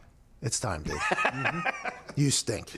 All right? You were great for a long time. Listen, I don't want to say this to you. I don't want to say this to you. We've had a lot of winning games, but we're either going to cut you or you can retire and do this the noble way, because we should take you out in the back and shoot you. That's Bill Belichick's thing. Is that what Gilmore? Then maybe it is a 3rd rounder or 4th rounder and kind of I don't want to say a slap in the face to Gilmore, but kind of a slap on the face on the way out. Or maybe Bill is actually, which would make no sense at all, maybe he is just trying to suck and let's just get the hell out of here. Because he's he's like 2 years off Defensive Player of the Year. Like in my head, and I think most casual fans. Last year, like you would assume that he is still commanding a 1st round pick. Yeah, I don't know. For a corner. He's only 30. Was somebody give up a 1st round pick for a corner? I don't know. And that's what Bill Belichick's probably currently doing right now. I'm going to call Cleveland. Andrew Berry, he's a young GM.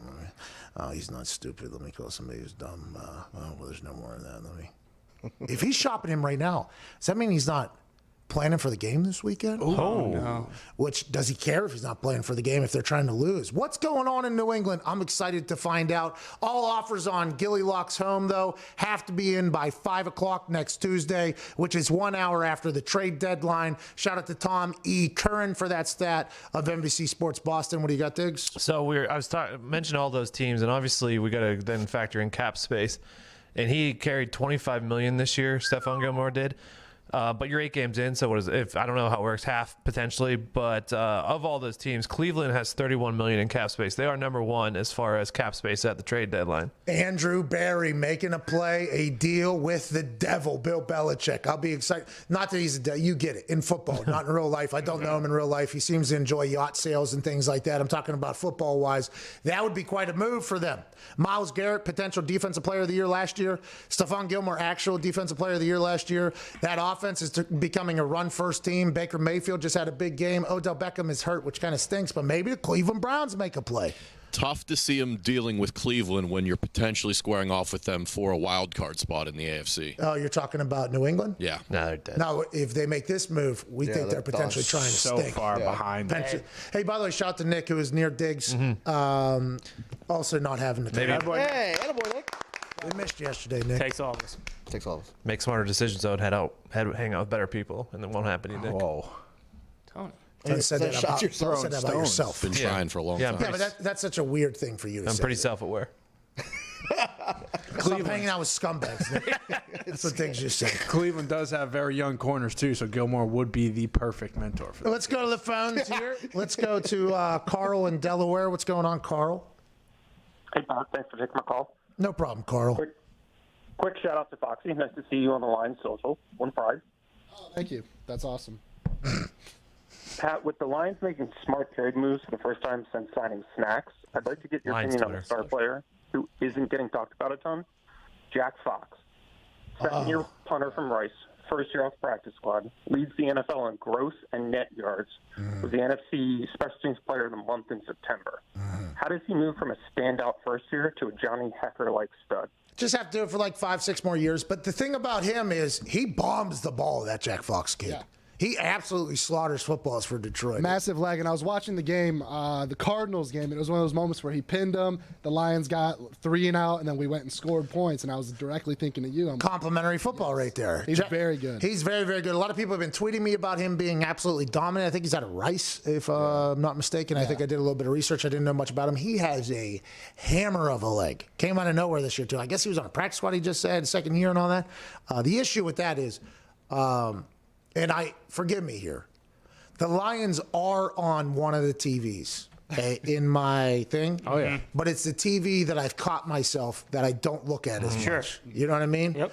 And now that has to change, though, because now the Detroit Lions are actual players in the NFC. In the hunt. Now the Detroit Lions are trading for big-name players. Now the Detroit Lions are past the curse of what the Detroit Lions do, which is give games away at the end of the game, because the Atlanta Falcons out-Lions the Lions against the Lions, and this could potentially be a complete turn of the tide, especially 1 week off that American Lion video over in Provo. Are the Detroit Lions the hottest team in the NFC? A lot of people would say absolutely no fucking chance, but you got to at least put them on a TV that you'll potentially watch. And with that being said, I think I'll see a lot more of Jack Fox's awesome work with that happening. Yeah, in the last week, the Lions have done two things now that they have never done in the history of my lifetime of being a fan. And also, Pat, I had a question for you. With all this trades going on, did any of your Colts team make like a big-time trade mid-season? Trent Richardson brought him in. Brought him in. What a guy. Oh, no. Jim Irsay, Lombardi. Jim Irsay was tweeting about, Lombardi was at the Browns. He made that deal happen with Grigson. Jim Irsay was tweeting for 2 days that a big thing was happening. Like, big thing was happening. And we had a team that was good. Like, we were going on a run. Right. We were making we were a good team. And all Irsay was like, hey, Earth's about to shatter. Like, we got a big thing. And everybody in the locker room was like, well, somebody's about to get fucking benched around here. Like, who is it going to be? This is a big news. Then we get Trent Richardson traded in. And there was a lot of reaction of like, we needed Trent Richardson? Yep, I guess we did. Okay, we'll trust the process. Okay, we'll put our blinders on.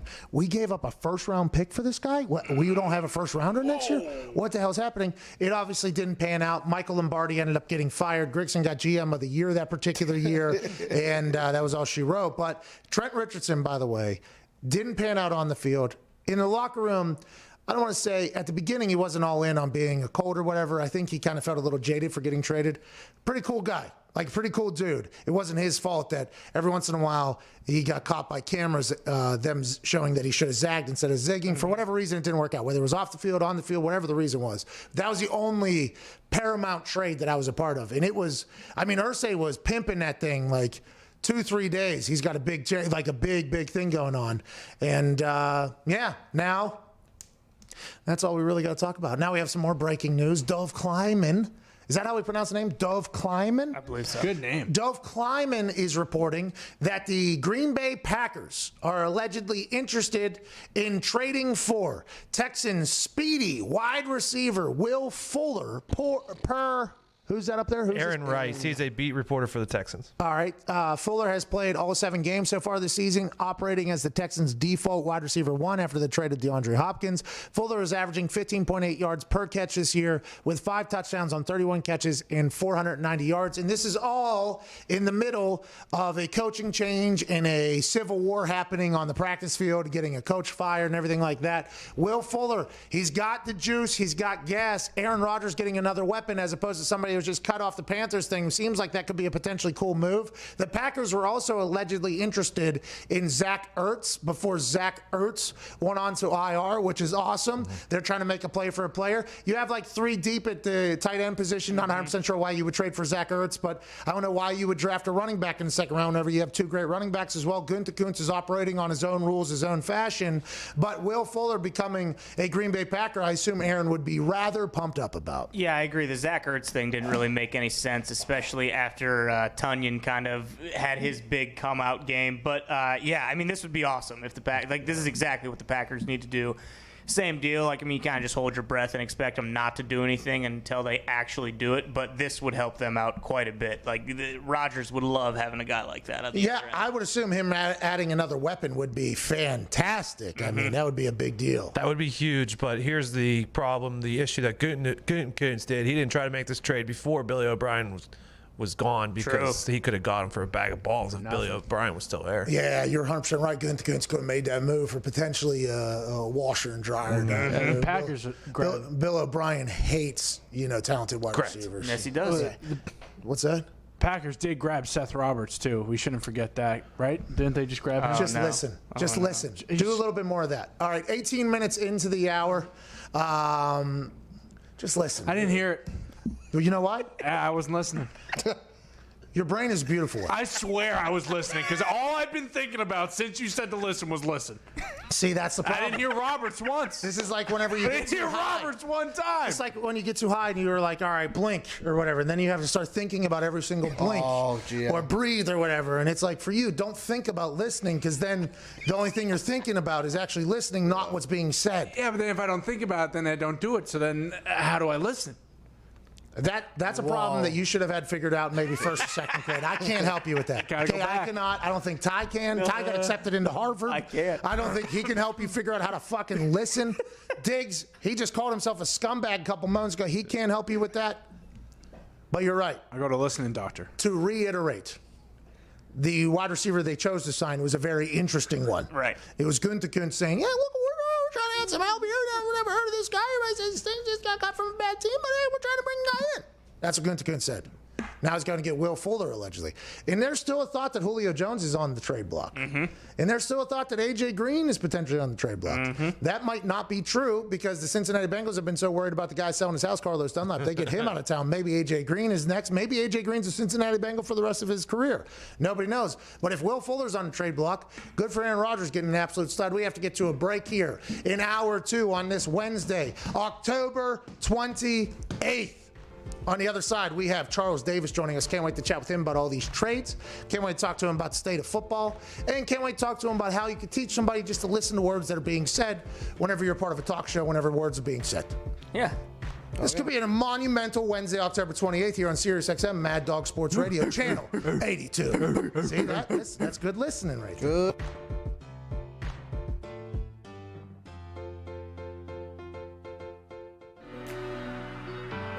Hey, by the way, Mason jar, real crowd pleaser last week whenever you were drinking out of that. I'm a big fan of that move. Is that just what your kitchen is? Just a bunch of mason jars and paper plates and stuff like mine?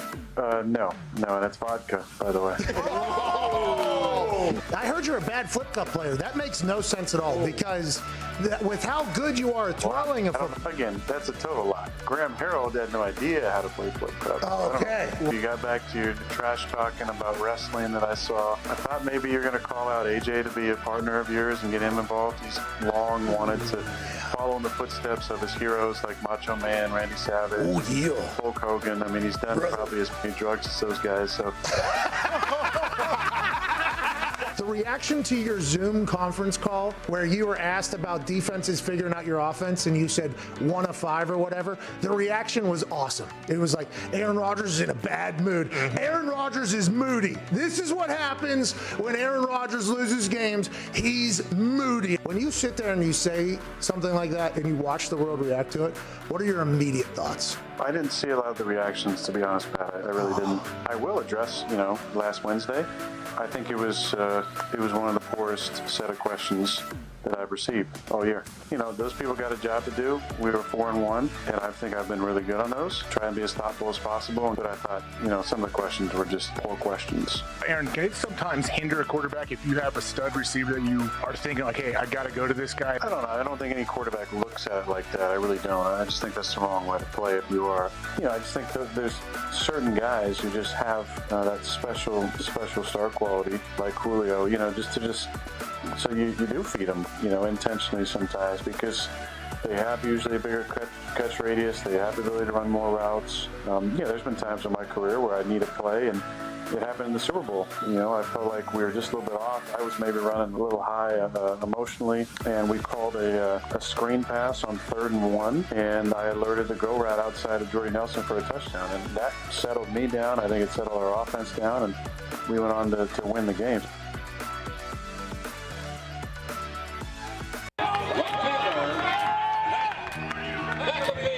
Oh, shit. Hey, Steven, fuck you. Don't cut. And it is off the wall. Don't cut. This is a good at bat. Hey, nice pitch. I think I just pulled a hammy. Hey. Back. Hey, fuck you, Steven. What inning? Top of the second. Jesus. Here comes McAfee. I saw that thing jumping out of the glove. Hey. What was that? Would have been nice to take a nap earlier. Another throw. Get back. First. He's going back on it now. Coming over the center fielder. Harris makes the catch. Cousin. James. What was that? And the catcher goes, I had to give you 1. 1-1 pitch. Let's go. Line drive right son of a at bitch. the This is a good at bat. In my head, it was like, oh, yeah, you're going to drop this for sure. What the fuck are you even doing here? Why did we sign up for this? What's going on? It all comes down to this. My last at-bat. Hey, I'm going to get on. You bring me home. This is your life on the line, fucker. Let me tell you something. You're going to take an L, okay? You're going to take one. So I think that the close your eyes and swing method is perfect. Oh, this is hardball. Oh, yeah. Oh, my God. Oh, my God. Jesus. You have no prayer. Number one, right fielder, McAfee.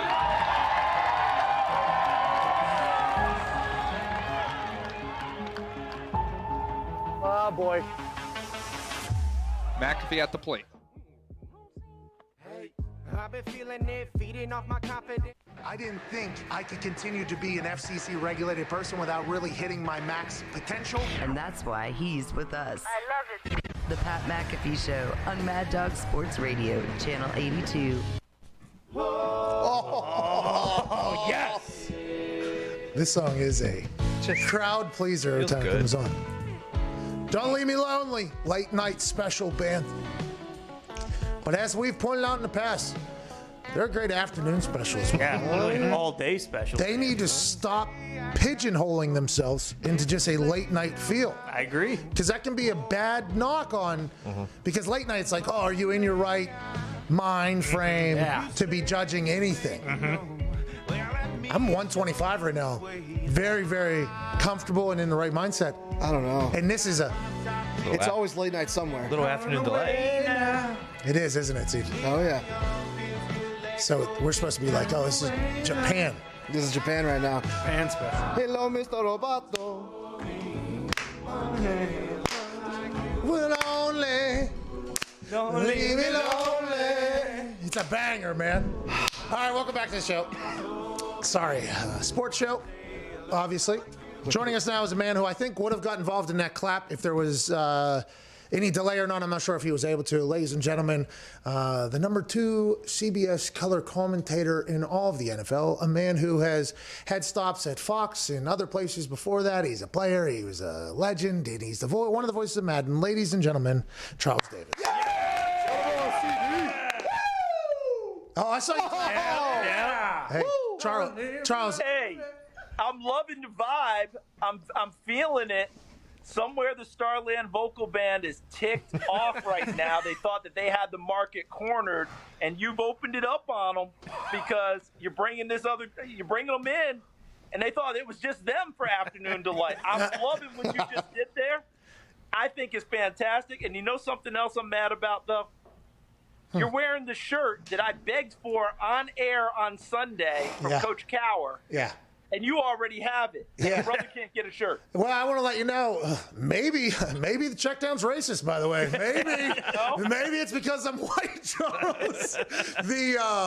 By the way, I kind of want to say, they meant to send this to me last week so I could market it on the show or whatever. Our FedEx driver, for whatever reason, whenever it showed up, knock, knock, knock, we weren't there. Note. I didn't get it until yesterday, and I listened to the Steelers-Titans game call, and I heard you not be thrilled about it. So my immediate thought was, as soon as I was, I have to wear it for Charles Davis. So this is a little bit of me kind of, it's the check down, though. You got to go with the check down. Hey, let them know. They're great. They're a great Twitter. You know what they say to that, Pat? Well played, sir. Thank you.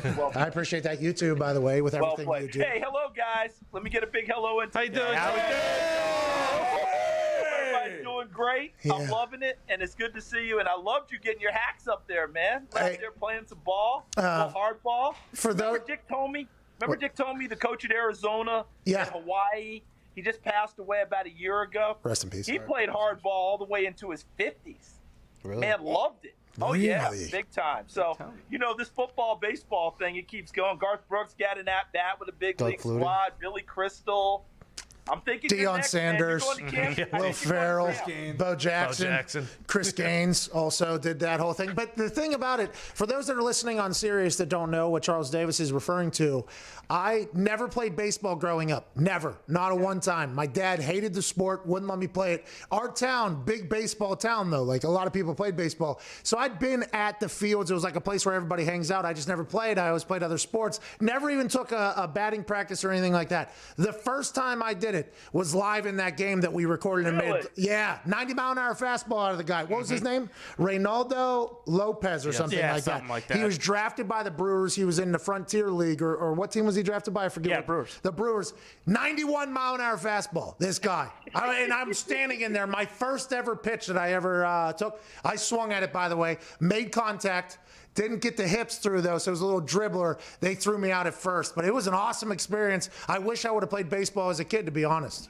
But you got wood on a ball at 91 miles an hour your first time. That's big time. Look, thank you. I think about hanging out at the baseball fields. Thank you. I think of Kelly Leak in the original Bad News Bears. You know, had his motorcycle, was just hanging out.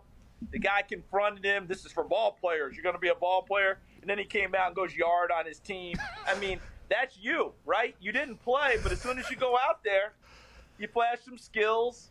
91 miles an hour doesn't phase you. Oh, it did. Because I always think about Ron Luciano, who was a great umpire, and he passed away a bunch of years ago.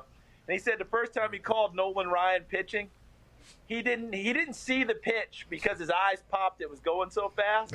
He said he called Nolan Ryan's pitches on sound. Sounded high, ball 2. Sounded good, right down the middle, strike 2. He said he never saw him because he was throwing such gas up there. So for you at 91, again, another tip of the cap, sir. Charles, you know what it was? I was a holder. You know, so for a holder, I got to see the laces and everything. So it's like, I think like for 8 years being a holder there, I think that legitimately helped me in the batter's box because I could see the ball. Like they threw me a curveball at my second at bat. Okay, like. I knew the ball was spinning differently, but I'll tell you what, I was nowhere near making contact on that thing. I yelled at the ump. I yelled at the catcher. I yelled at the pitcher. The whole documentary is available at youtube.com/The Pat McAfee Show. It's a good time, and I appreciate you enjoying that. Yeah, Charles. The curveball, and we'll get to the good stuff here, and I'll finish here. No, I want to talk about how you got into football. The curveball is what makes a lot of us football players. All right? Yeah. I remember reading, you remember Jim Bouton's book, Ball 4? All right, that was a sensation when it came out at the time. You're too young for it. But anyway, Ball 4 was a big deal. Now, Joe Morgan, the Hall of Famer who just passed a week ago, 2 weeks ago, he was playing for the Astros, and he was talking about playing against a pitcher who had an incredible curveball. And he came back to the dugout after striking out, and one of the guys said, Joe, what happened on that one? He goes, man, he threw me the bleeping curveball. He goes, well, can you tell me the difference between the regular curve and the bleeping curveball? He said, well, the regular curve, you see the spin, and you kind of pick it up. But on the bleeping curveball, all of a sudden it looks like a fastball, then it drops off the table, and it's a bleeping strike 3. Charles, I know you're a gentleman, but man, if you would have said that the way it was, the world would have exploded. How did you get into football? I saw some old photos of you with like Gruden or something, or like you've been in the game a long, long time at this point. How did you get into football? Were you a coach? I forget the exact startup for you. Yeah, for me, my dad was a high school football, basketball coach, the whole deal. So, of course, I grew up a jock. He was a college football player at Bluefield State in West Virginia. And played baseball as well. He was a catcher in baseball. So I grew up a jock that way, played football. I'm wearing this hat here, this NP hat. That's my hometown, New Paltz, New York, where I played high school football for a man by the name of John Ford. And Coach Ford's struggling a little bit right now, and I owe him a ton.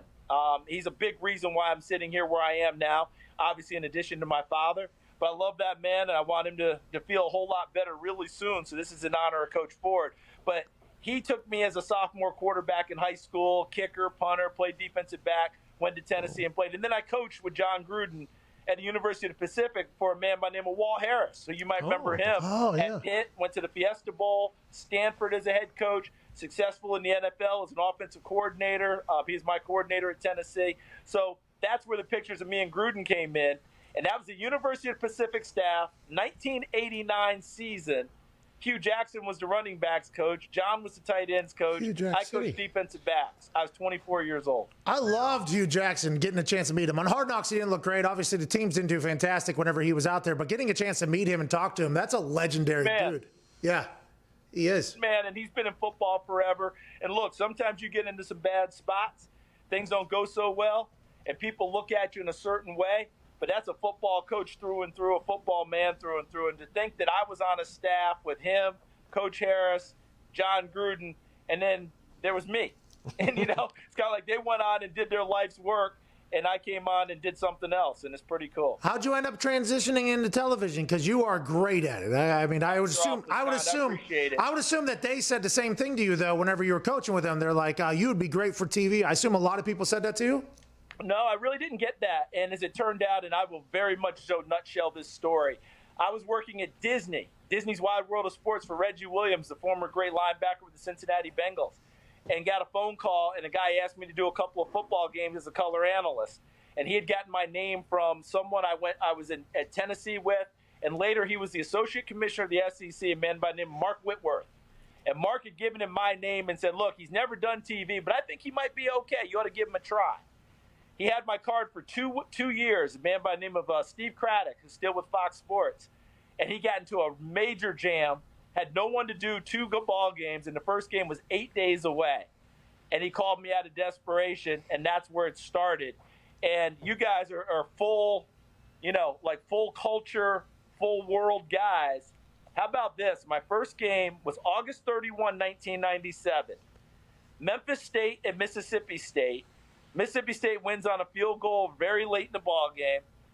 I can't fly out. I'm in Starkville, Mississippi, and that was the night Princess Di had her car crash. Wow. And I'm up all night on the coverage because you guys might remember when it was first announced, it wasn't serious.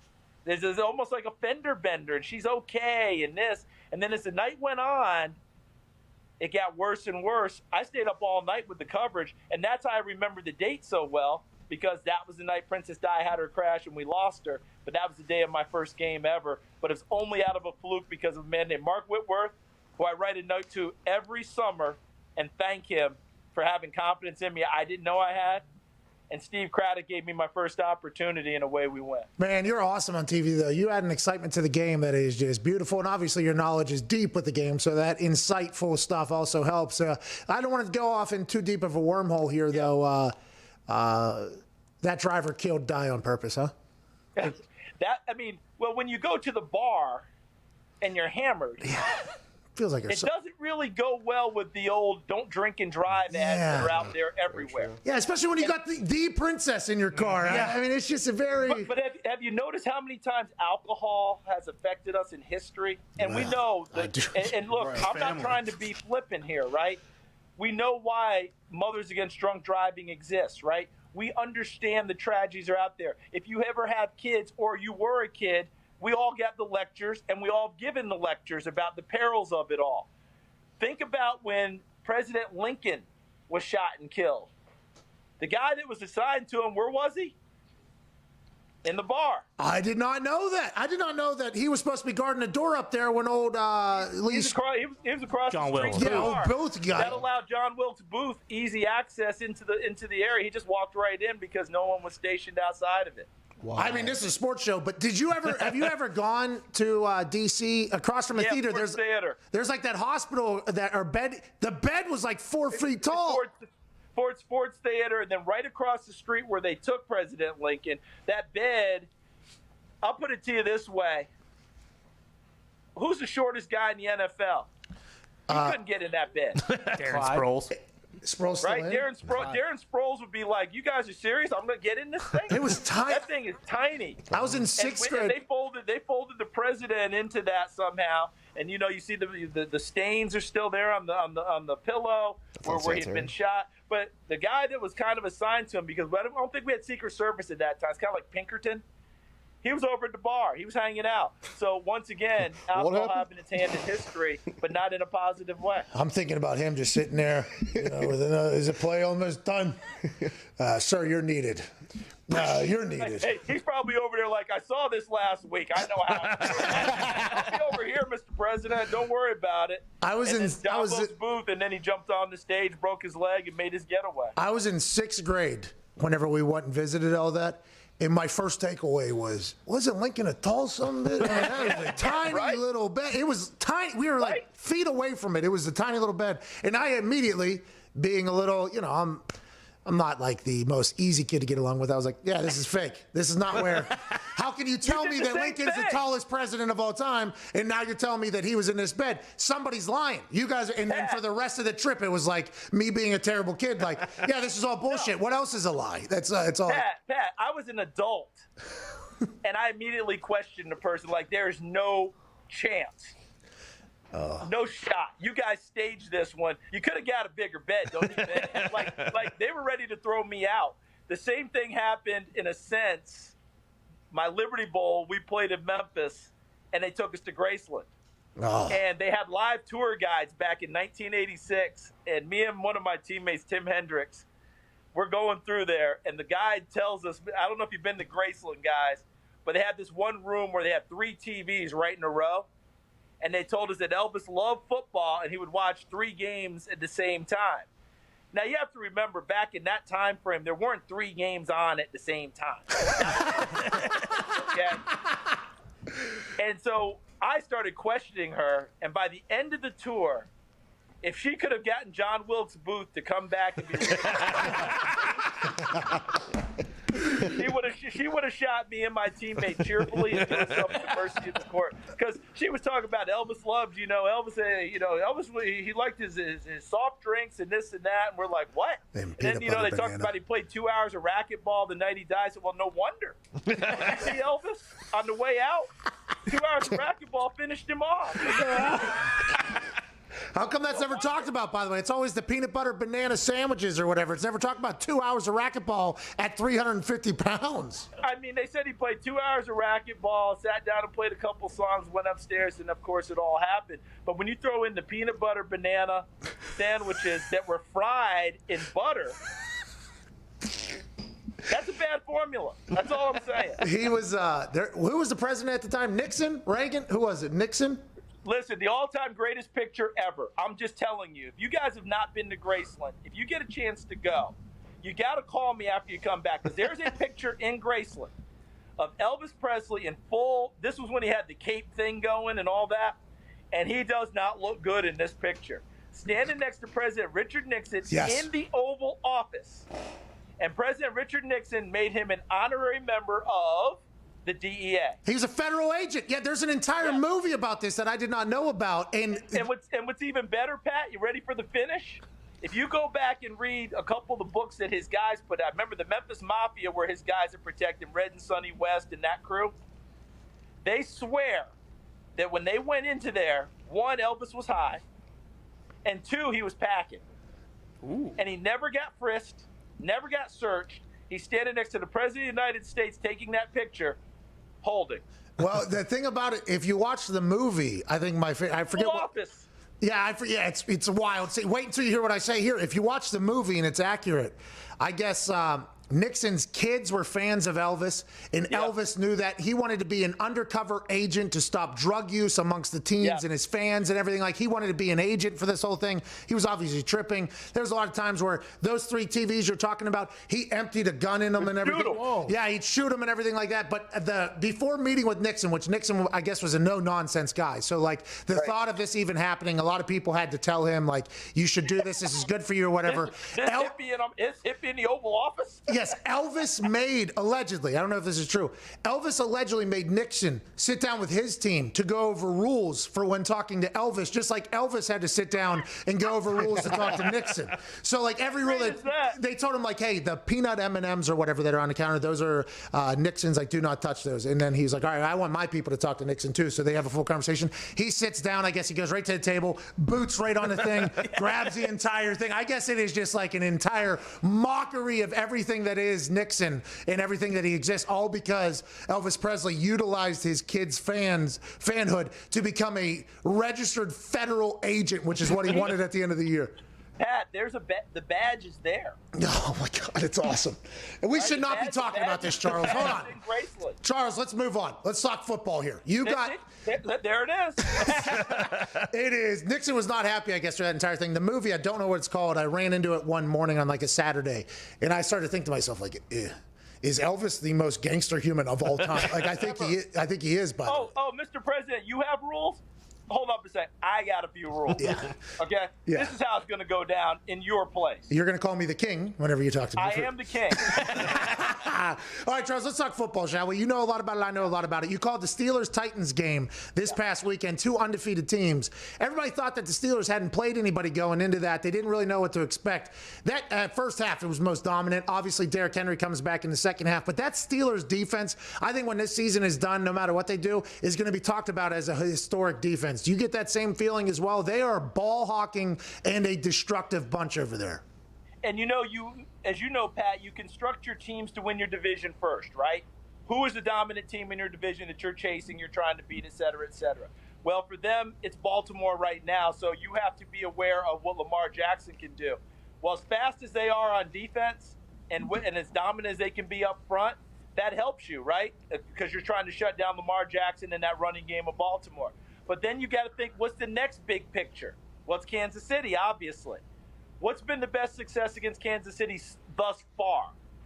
Making sure that you can rush your front and drop everyone else for Mahomes and take away some passing lane.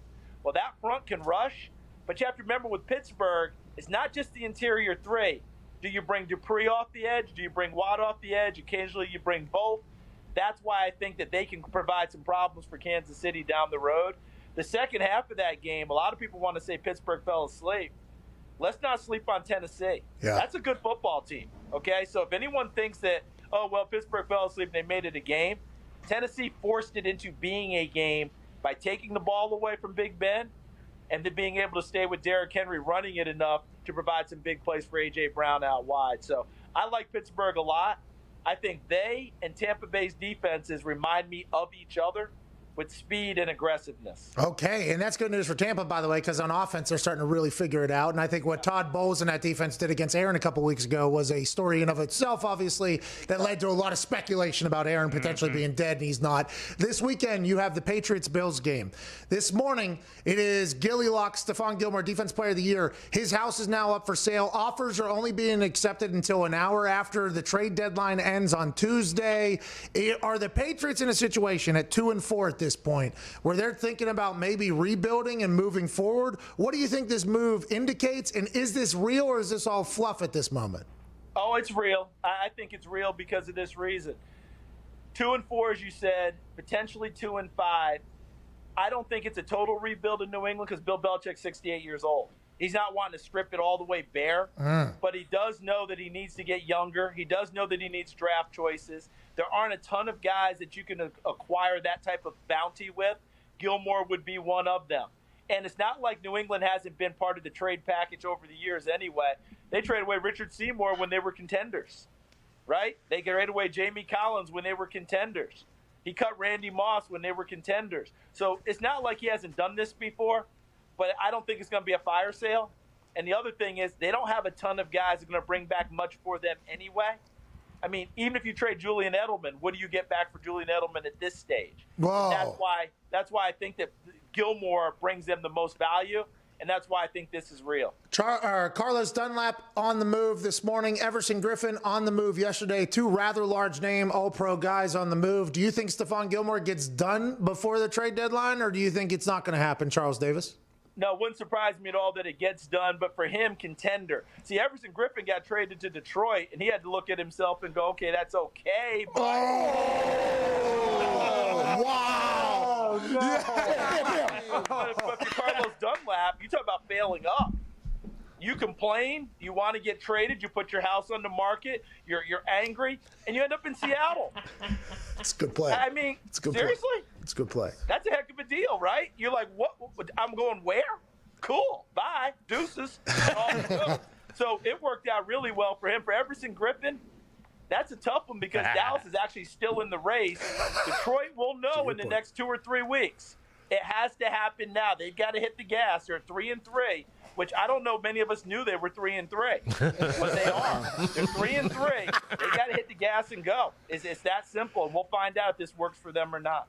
Going into this weekend's game, Bills-Patriots, you're calling. Are the Bills a team or what? What is it? They looked unbelievable early. Josh Allen, MVP. By the way, he's quietly over 2,000 yards passing or something like that. He's at one of the top 5 passing yards. Over 300. Yeah, so, they were hot.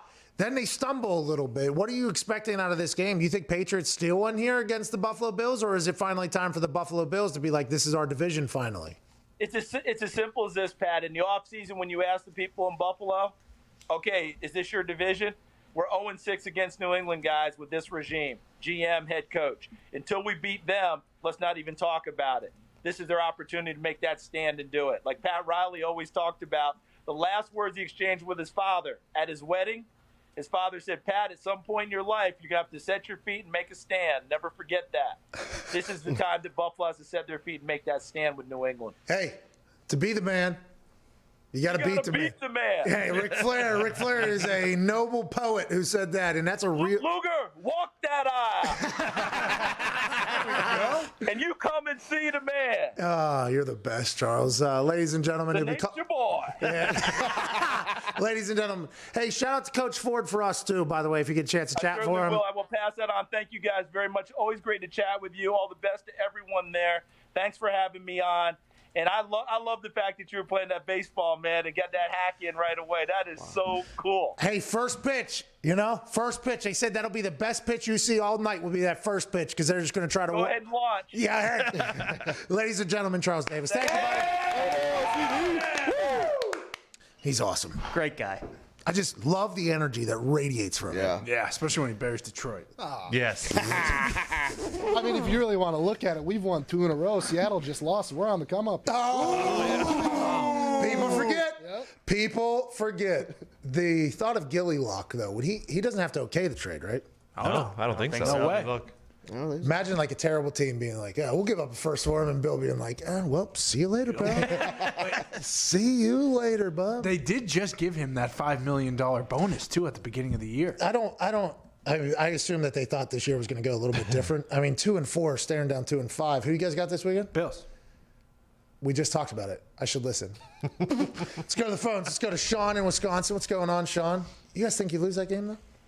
It's all on one guy. Listen, I'm not letting week. Bills Mafia come after me again, but this feels like a game that is going to be very close. It's a divisional game. Like, this is going to be a game. Bill Belichick knows them. They know. Divisional games are different. Do you see what the Chiefs in their division, now granted what they did to the Broncos was very different, but if you look at what they did with the Chargers, the Raiders beat them. I mean, divisional matchups are very different. This could be a wild weekend for Bills Mafia, I think. If Cam can play like he's played football before, then we'll have a chance. Oh, Jesus. The guy had COVID, bro. Give me a break. Hey, there's college kids that have to sit out for 21 days whenever they have COVID. Cam Newton's back, a week and a half, and you guys are like expecting him to be MVP guy? Do you know what COVID has done to the soul of Cam Newton? You know what? Maybe he should have sat out 21 days to make sure that his soul did come back better, and then maybe he wouldn't have came out the last 2 weeks with a bunch of duds. You're a bad guy. He'll bury anybody. This guy's buried Brady for Newton. Now he's burying Newton. Yeah, I mean, this guy I was wishing Brady all the best earlier in the week. I'm glad he's doing well. Yeah, see, that's what we're saying, though. Exactly. That's what we're saying, though. Yeah. You're a flip-flopper. Yeah, he's very fickle. Did you get Real wishy-washy. You know what fickle means? No. Let's go to Sean in Wisconsin. Happy. Nailed it. Or? Sad. About? Situations. The same situation. Let's go to Sean in Wisconsin. What's going on, Sean? You're very close. Hey, Pat, boys. Hell of an opportunity to chat with you fellas. We did not hear what you said because we spoke over it, but we would like to hear what you want to talk about. That's on us, brother. We apologize. No problem, guys. Great opportunity to chat with you guys. Wanted to talk about Mason Crosby a little bit. A few years ago, Mason had a tough day with 4 missed field goals and a PAT against the Lions. Since then, he's been really good for the Packers. What does it take for a kicker like that to come back and be a solid kicker? You know, Crosby had a bad year that entire year, and all the pressure from the commentators was right on Mason Crosby having a bad year. He had a rookie long snapper and a rookie holder, which could potentially have changed a lot of things for him. I got a chance to call the last game of the year of that season whenever the Lions traveled into Lambeau. The Lions ended up winning 31-0. Mason Crosby never even got a chance to really kick a field goal at all. But I had an entire film breakdown about how the ball was spinning a lot of the times where he was kicking it, the spot was being missed. And it's always something you kind of take for granted because of how good holders and long snappers are in the NFL. You don't see it as much. But if you're consistently getting a different spot, different hold, different ball, it can be a little bit difficult to kick a football. I think the credit deserves to go on J.K. Scott with how much better he got as a holder, on the long snapper, how much better they got, because that problem, which was problematic for an entire year there for Mason, has completely changed. So I don't think it was Mason worrying about bouncing back. Mason had been there, done that with basically everything. Even in college, he was the guy in college.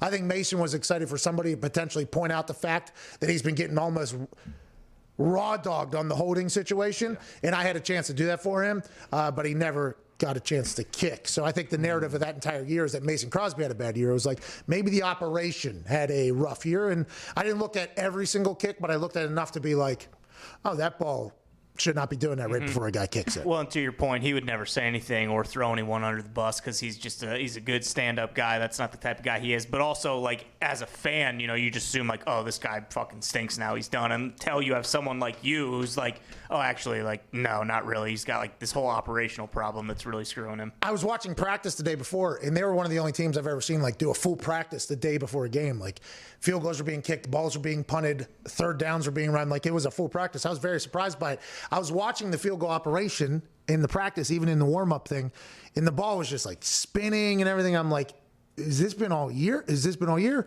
And Mo, who is their special teams coordinator now, he used to be with the Indianapolis Colts or whatever. We're close friends. And I asked him, and he was like, we're working. He was like trying to be as positive as possible. He wouldn't give me an answer. And then I asked Mason, I'm like, Mason, is the ball spinning every time you kick it all year? And he's like, we've had to, whatever. Like, nobody would give me a real answer. I was like, well, fuck it. I got to go watch a goddamn film. You could have just gave me the answer. I guess I'll do it. It was. Basically, all year, he was hitting balls that were all over the place. So I think a lot of credit should be given to J.K. Scott, Mason, and a long snapper figuring it out, because that looked very bad. And by the way, that loses you games. That loses you games. Hour 2 wrapping up here on this Wednesday, October 28th. Hour 3, we have Kurt Warner stopping by. We have AJ Hawk stopping by. Let me read off Kurt Warner's Wikipedia accolades. Hall of Famer, Super Bowl champion, Super Bowl MVP, two-time NFL MVP, four-time Pro Bowler, two-time All-Pro, Walter Payton Man of the Year.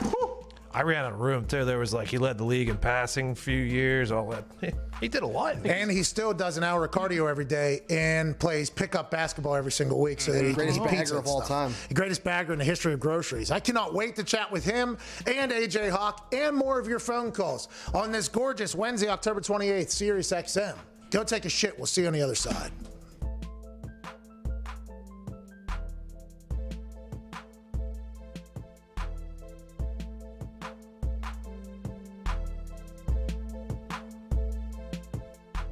Let me tell you a little story about these statistics. Troy Polamalu, okay? Fucking Troy Polamalu. So we had a fake for the Pittsburgh Steelers that was a 100%er. We didn't even have a cancel the goddamn play because it was a 100%er. If we ever end up in this situation, inside the 7-yard line on the left hash, it is a 100%er that the C gap will be wide open and we will just part the C to the left. It'll be a touchdown. 100%er. We're playing in Pittsburgh, the city I grew up in. I grew up in Pittsburgh. I won the punt, pass, and kick national championship, AJ. National championship, AJ. Congrats. AJ, did you ever win the national championship, punt, pass, and kick? I think I got 3rd or 4th out of 4 at the Nationals.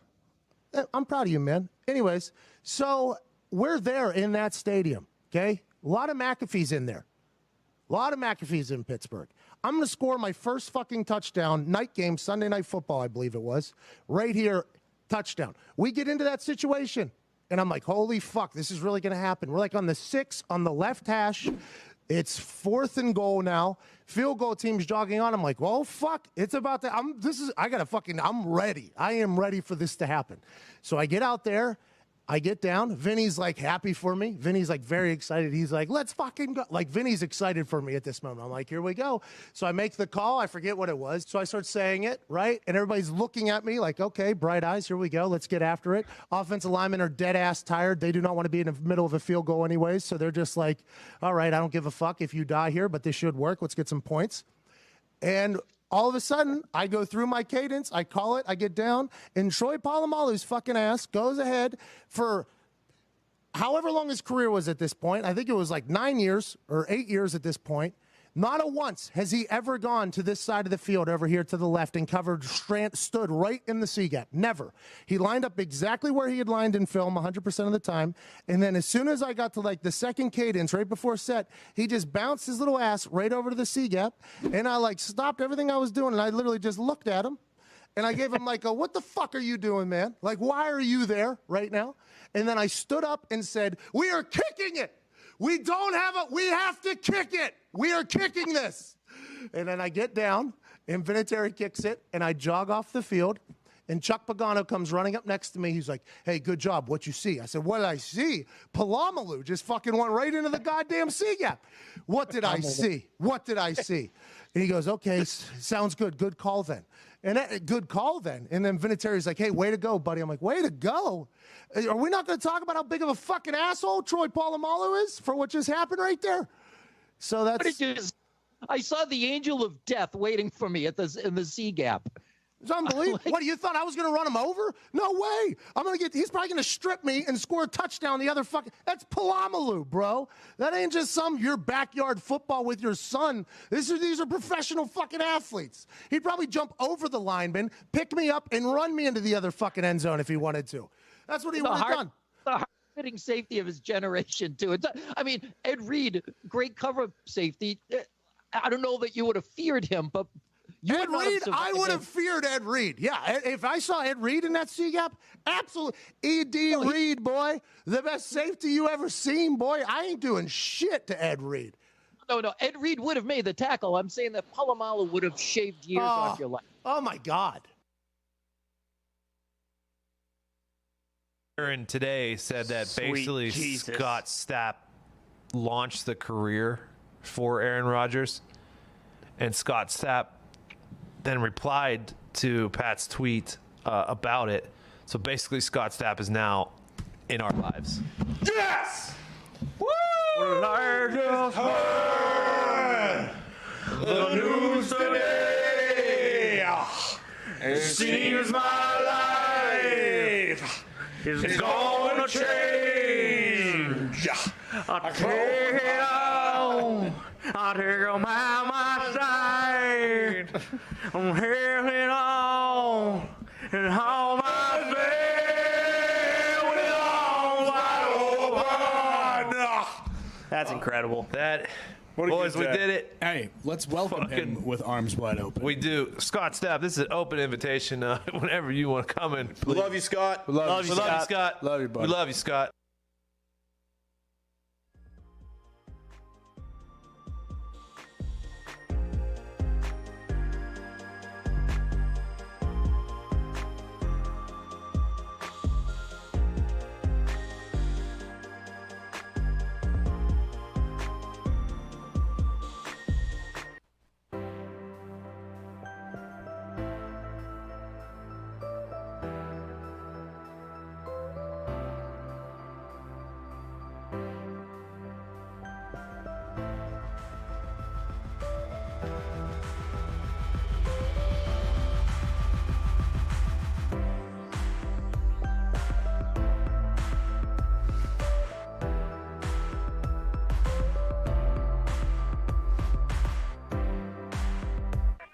The Pat McAfee Show. There'll be no rules for our guests, for us, for the things we can talk about.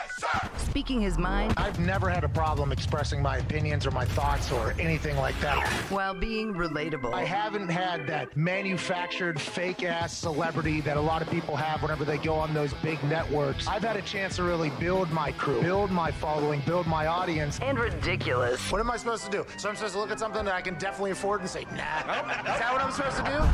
The Pat McAfee Show starts in 3, 2, 1.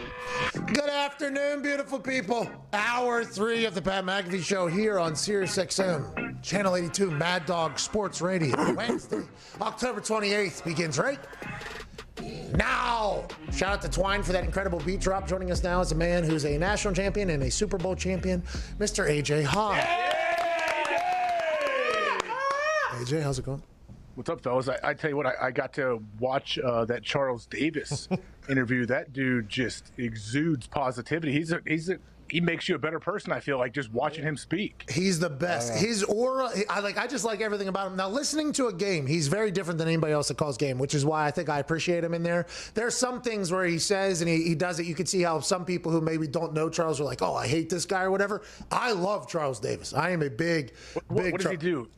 What does he do that someone may not like? He just likes football. Like, he's excitable, you know, animated. He enjoys football. So most of these commentators are either trying to create nicknames and things for themselves because they kind of maybe let money and a little bit of success go to their brains and think they have like a god complex when it comes to football. Some are just very old and boring whenever they're calling games, and some people are monotone. He's an excitable guy in there, and I think that is potentially why I love watching games that he calls. Well, first off, what announcers are out there trying to create nicknames for themselves? I'm unaware of this. No, not for themselves, for other people. For other players. Coining them just like they think like, hey, this is my thing. I can name other players. I can be funny. I'm a funny guy that can give cool nicknames. I'm about over Tony Romo. Hate him. Is he doing it? What's he do? Oh, just every week he has some new grand fucking genius idea that needs to happen. And everything. It's just, horse. Listen, I like Tony Romo, okay? The shoe game is terrible. One of the most disgusting shoe games I've ever seen. Get out of here. The fact that he's in those jacked up Skechers Maxes and in the commercial, the whole thing, like, listen, I respect him going to get your thing. But I think he has become a different commentator than he was before. It used to be like the fun-loving guy, here we go, let's have a good time. Now they're like the we are better and smarter than everybody commentating group, which I don't love at all. 1,000%, because him and Nance usually do the CBS game, and being a Packers fan, you know, I'm very rarely watching them live. I used to like him as well, and boy, does the arrogance just ooze out of the mic now. It's unreal. It really is. And listen, I like Tony Romo. I'm just saying this is what people are saying, not me. Tried to create National Yak Day on National Tight End Day. It's like, hey, buddy, let's try and enjoy this day. And then Mapletron, this Chase Claypool kid, has an entire brand already, trademark, copyrighted, has an entire clothing line. Do we like Mapletron? Shut up. Who cares, Tony? It's not. It doesn't matter if you like it, Tony. Like, I don't know. I like Tony Romo. I think he's changed the game in a good way. He's shown excitement towards football, which it was lacking for decades, I guess. But Charles Davis does the same thing. You guys are so negative. Coming from you. Nick, isn't that interesting, Nick? And maybe that was Nick and Toxic Ty. Whoa. Kind of dropping this stuff about Tony Romo into my ears and maybe me paying attention to it a little bit. This is just Tony Romo. Same thing that happened in his football career has happened in his broadcasting career. He starts out with a lot of hope, and then everyone fucking hates him. And unfortunately, that's I'm not going that far. I'm not saying that. The opinions of Connor do not reflect that of his peers or employee. No, that was a lot of hate. We don't feel that way. We just think that he potentially, you know, started feeling himself a little bit too much. And I like listening to him call a game, but there's some things he said here in the last couple of weeks. A cramp he said for Dak. Come on. I mean, the Mapletron thing really pissed me off because I just became friends with Chase Claypool. He came on the show. Good guy. It's like, okay, like, what are we burying a guy's entire brand that he's creating right now where he's making money? Like, take it easy, pal. And then the National Yak Day on National Tight End Day, it's like, what? Do you hate Jason Witten? Like, you don't want tight ends to get any credit? Like, there's just a couple things that have happened here where I'm like, hey, Tony, come on. Like, you helped out all commentators by taking the $17 million a year. Like, you've done a lot of great here. Let's just go back to the roots, the humble guy that loves everything, you know? Not the guy that's wearing the Skechers Max sitting on top of a fucking monster truck every day. Make a cut. He's good at his job. No one's disparaging that. Yeah. It's just, you know, listen, Tony, I'm coming to watch the marquee NFL matchup of this weekend. This ain't the fucking Tony Romo 2-hour open mic night at the Comedy Club. Which is, by the way, why people hate me calling games, because of what he just said there. So I can understand he probably catches a lot of hell, but in my eyes, I'm just like, hey, Tone, come on, just 1 year ago. You know, but if you get paid $17 million to call 17 games and just show up and then leave, I mean, it's hard not to feel yourself, I'd assume. I assume it's hard not to. Well, I think with him, I need to watch some more of his CBS games, like the full game. I want to see what this is. I'm going to start taking some notes on it. I want to see what some of these clever quips he comes up with. But anytime you come out of the gates as hot as he did, like Tony's first 3 or 4 weeks as a broadcaster, he was already crowned the greatest of all time almost. Yes. So He was, by the way. Yeah. There's going to be some backlash. So there's going to be some people that fall out and they get sick of it just because it was overwhelmingly positive, which usually isn't the case. By the way, that happens to me a lot. So I understand all these situations because this type of reaction happens to me by humans. But what I'm just saying is I feel like Tony Romo has forgotten, about the time where he wasn't making $1 million a game and where he, before he called the greatest call in Super Bowl history. People say, like, before that, I feel like he forgot that. He's changed a little bit, but he still calls a beautiful game. He does. Get back to your roots. Still calls a beautiful game. Charles Davis does too. He's excitable out there. He's got the Patriots and the Bills.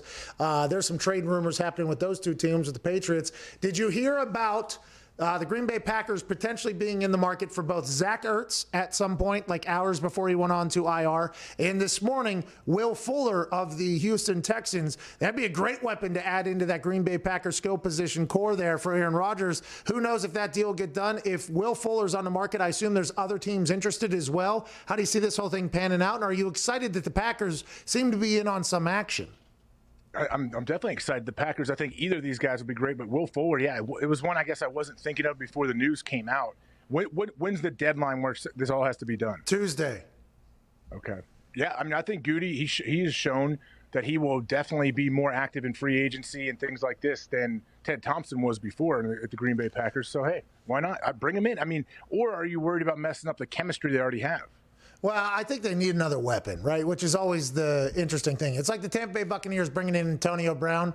The detractors were mad for numerous reasons. It was like, okay, what Antonio Brown did off the field, shouldn't be allowed to have another job again, okay. And then the Tampa Bay Buccaneers fans that were maybe against it were like, hey, we're building great chemistry right now. Our offense is looking better than ever. Why do you bring somebody else in that could potentially ruin it? But Le'Veon Bell got added to the Chiefs. It seemed like that was no distraction. Let's assume that Tom Brady and Antonio Brown in 2 weeks will be able to figure it out with that offense. I think adding weapons isn't a bad thing, and it feels like Will Fuller knows that if he goes to an Aaron Rodgers offense, he's going to be in a good spot. Yeah. Well, and isn't it? I mean, like you mentioned that, like when you have a guy like Mahomes or Rodgers or Brady, like, and I don't think he's really had any previous issues with being a bad teammate, but like that guy understands, right? I mean, he's going from the Texans, who are one of the worst teams in the NFL this year, to a team that legitimately has a chance to make a run at the Super Bowl. Are the Houston Texans everything must go at this point? Oh, wow. Does that mean J.J. Watt potentially? Like Oh, should be. J.J. Watt on the market down there. What could you get for J.J.? Yes, that should be your poll tomorrow, maybe, Z. If the Texans trade J.J. Watt, what do you get in return? I'll write it down right now. Thank you. So you're thinking sixth or seventh pick at this point? Well, Everson Griffin was a Pro Bowler yesterday, and he got for a sixth. Was JJ a Pro Bowler? Carlos Dunlap last year was dominant. BJ Finney, who was a interior lineman, backup interior lineman. And another pick, and it wasn't like a high pick, because they would have said that alongside of it. You're right. A lot of players, when they get traded, to Diggs' point here, it does seem like, man, that's a little disrespectful. It feels like. It does feel like that's disrespectful. Dontari Poe, Darryl Worley down there at the Dallas Cowboys. Tom Pelissaro reported this morning that they've been informed basically that they will be cut if they can't get traded, which potentially eliminates all trade options, because players or teams will not want to give up any draft capital if they know that the person's going to be on the free agency market here in about an hour or two. So I guess there's a lot of movement happening. Our team's rebuilding. Gilly Locke out of the Patriots is allegedly on the trade block, which has been for a while. I mean, I'm intrigued to see how this all plays out. We might look at some teams a lot differently now. If Carlos Dunlap can play good football for the Seattle Seahawks, and what if the Seahawks make a play for Stephon Gilmore? Like, there's a chance that teams get very, very good here in the next couple of days and maybe find that final piece that they need to make a real run at this thing. Yeah, I think the Carlos Dunlap trade is a prime example of one that could work out perfectly, really, for both sides. I mean, the Bengals don't get much in return, but hey, didn't it already seem like, all right, it's just a matter of time. Like, Carlos is mad. He's listing his house for sale, which, by the way, I was there in 2015. Carlos tried to sell me that house when I said I just need to rent a small apartment.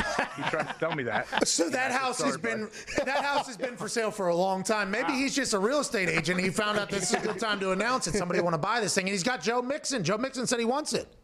Oh, he does. Nice. See, yeah, Carlos, I think he dabbles in real estate, commercial and residential. So I think he knew I was looking for a place to rent, and he's like, hey, I got this sweet house up on the hill. You can see the river. It's awesome. I'm like, all right, yeah, cool, man. Like, I forget how much he wanted, some astronomical amount. I'm like, well, first off, I'm going to rent. I may be here for 2 months, Carlos. I live My real house is an hour and a half away that I would go to most every night after practice. So no, but I'll go rent a place close to you. So you guys can be friends. Does he live there, or is that just like another house, you think?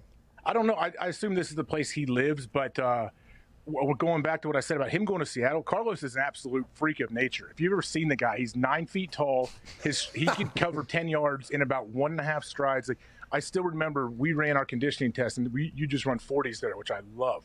Yeah, it's awesome when it's short. It's not the cut 300s or whatever, or the gassers. Carlos was next. The D linemen are down here, and Carlos's get off, like when they say hit, Carlos's first 2 steps, he's like 10 yards ahead of everybody, and then he can just cruise the whole time. Like, he is such an absolute freak. I think his thing is, hey, he kind of picks and chooses his spots of when he decides to rush. Wouldn't it be awesome to be like that? Just an absolute freak. Well, I mean, I guess I am. I right, like stronger than any other human to ever exist. But that type of stuff. I mean, that would be a very, very cool thing to be able to do. He's going to be motivated, right? Getting out of Cincy because he wanted out. He publicly wanted out. He'll have maybe a spite run with the Seattle Seahawks, which maybe if he does pick and chooses when he wants to go, he's going to want to go, I would assume, here early to prove everybody in Cincy, like, hey, fuck you, basically. And with Seattle, it's like we have a chance to really do this thing. What's up, Diggs? Hey, do you have any ties there still? Like, what's going on with Geno Atkins? Because he was Aaron Donald light for a long, long time, and then I guess he's not getting any playing time this year either. I don't know what's going on with Geno. And my brother-in-law, Brady Quinn, was in town doing the big noon kickoff thing or whatever. Mm-hmm. Pat, the opposite of game day. At Ohio State last weekend. I don't know what you're talking about. Yeah, he was doing a show with Fox. So he's the ratings are so low. The ratings are so. Okay. Brady asked me something about like the most dominant guy I've played with or whatever, and Geno was one of the first guys that popped into my mind. Like, we couldn't practice if Geno was playing in practice because he would blow up every play. If they tried to run at him, like our scout team, didn't matter. He's 9 yards deep in the backfield taking the handoff. If they run away from him, he's getting a 5-yard TFL on the other side. Like, he was that strong, like the strongest lower body, his get off. He was unreal and probably the quietest guy I've ever been around. So I have no clue what's happening right now. So whenever he was basically announcing that he wanted to get traded, saying he's one of the quietest guys you've ever, that was something you probably did not expect. And how many years ago was that? When I was there, 2015. I think. So it's 5 years ago now. So the question has to be asked, like, is he the same guy now as he was then? And I would assume that's what the Cincinnati Bengals were trying to tell him is, like, you're not the same guy, which even more so makes me believe that Dunlap, everything he has left in the tank is about to go get spilled all over the Seahawks. Plus, Geno might not have said anything. Carlos might have been like, hey, me and Geno are sick of not playing. And Geno Atkins is like, hey, man, don't pull me into this. Geno might have said that about Carlos, by the way. And then Carlos does the entire selling my house, which I've been trying to sell for 5 years. Actually, no, it's a gimmick. It's a gimmick. I'm just trying to sell the house. Very interesting. This all could be a big miscommunication. We don't know. The reason why I ask, because he's the same age as Carlos Dunlap. He's an 8-time Pro Bowl. His last Pro Bowl was last season. Like, so it's not. Doesn't seem like he's lost everything. Yeah, we talked to Dwight Freeney about that, and Freeney told us that it happened to him. Like at the end of his career, he started getting tagged as a situational pass rusher or whatever. They put him in a third down. I was with him. I was in the Falcons for a month, and I sat down at our team meeting. I'm like, oh, Dwight Freeney's on the team. This is cool. And then they didn't really play him. Like for instance, when Chuck Pagano came in and they had a new scheme, right? He went from hand in the dirt to outside linebacker. Robert Mathis, the same exact thing. Robert Mathis adapted to it a lot better, I think, than Freeney did. Maybe either deciding to adapt to that or just naturally being able to do it. And it was tough for the first couple of weeks. I remember there was not a lot of happy days being talked about in the locker room about how we have potentially the greatest duo of pass rushers to ever play together, right? And they never get talked about in that way. They should, by the way. They were unbelievable. And we changed the scheme up, right, because this is a different scheme. So now we got them potentially going into coverage every once in a while and all this. And Dwight Freeney was getting a lot of money. I think it was like $1 million a game at that point. He was getting like $17 million. And he was standing on the sideline just as much as me. Like, I got more plays than him some games. And he would only go in third down and long. They would only put him in a thing or whatever. He was on the sideline a lot. And he was, I don't want to say like so cool about it, but he was like so professional about it. And I think that could have been a situation where Freeney could have came out and said like, get me out of here. I need to go somewhere else or whatever. But he was so professional about it. And now that we're seeing in 2020, he would have definitely been traded away. Like in 2020, there would have been so much noise about it. There would have been so many people talking like, oh, Freeney's here, he's available. He would have definitely been traded away, which is the current state of the NFL. It's like if somebody's not getting used in a proper fashion and their fans know it or other teams' fans know it because the knowledge of football is at an all-time high now with the amount of analytics analytics and stats and everything that happens, they'll start calling for guys to get traded. Like, hey, we need to go get this guy. We need to go get this guy. And maybe 5 years ago, that person would have never been traded. But now the noise is deafening from the outside. It's like, yeah, maybe we should get that fucking guy. Why not? I think that would have been Freeney, but he was awesome about it. He said how coaches start to feel like either the scheme doesn't fit or maybe we need to save this guy because he's getting older and all this without even really telling him until after in later conversations. I wonder if that's what's happening with Dunlap and Geno, though. They're like, oh, we should save these guys. Or is it, hey, we're trying to move on and these guys are just being kind of victim of the situation at the moment? Yeah, I mean, they might be just getting phased out by the new coaching staff coming in, trying to develop some young players. It happens. But, yeah, I mean, if you're a good player on a bad team, you would think a lot of those good teams that have a chance to make a run are going to come calling on you. Yeah. Who's going to move by next Tuesday? And you can't be upset. Like, I've said this before. If I go from a losing team to a team that has a great history and tradition, and they're always in the hunt, and they're always going to the playoffs, how could you not be super happy? Well, because your family potentially has a school system that they like, your wife potentially has and a if job. your wife and your kids and everybody understands the life of football that you live in, they'd be like, this is amazing. We're going to win. Let's go win. We have a chance to win the Super Bowl. By the way, I concur, but I think there's a lot of people that are like, nope, we don't agree with that at all. For the human side of it, professional-wise, it's like, yeah, let's go, let's get to a team here. Part of the game, though, like that's if you're in the game, if you're married to someone in the game, if you're a kid, like you learn, like, hey, yeah, we have a tiny, tiny window of our life where your dad's going to get to do this. So yes, let's go win. If you're a contractor, there's a chance that a nail gun ends up shooting you with a nail. Oh, yeah. There's a chance that you step on a nail or a screw, and if you don't have your big old steel-toe boots on, that penetrates. Those are risks that come with the job. With being a professional athlete, one of the potential risks is that you get picked up like a baseball and thrown to another fucking city.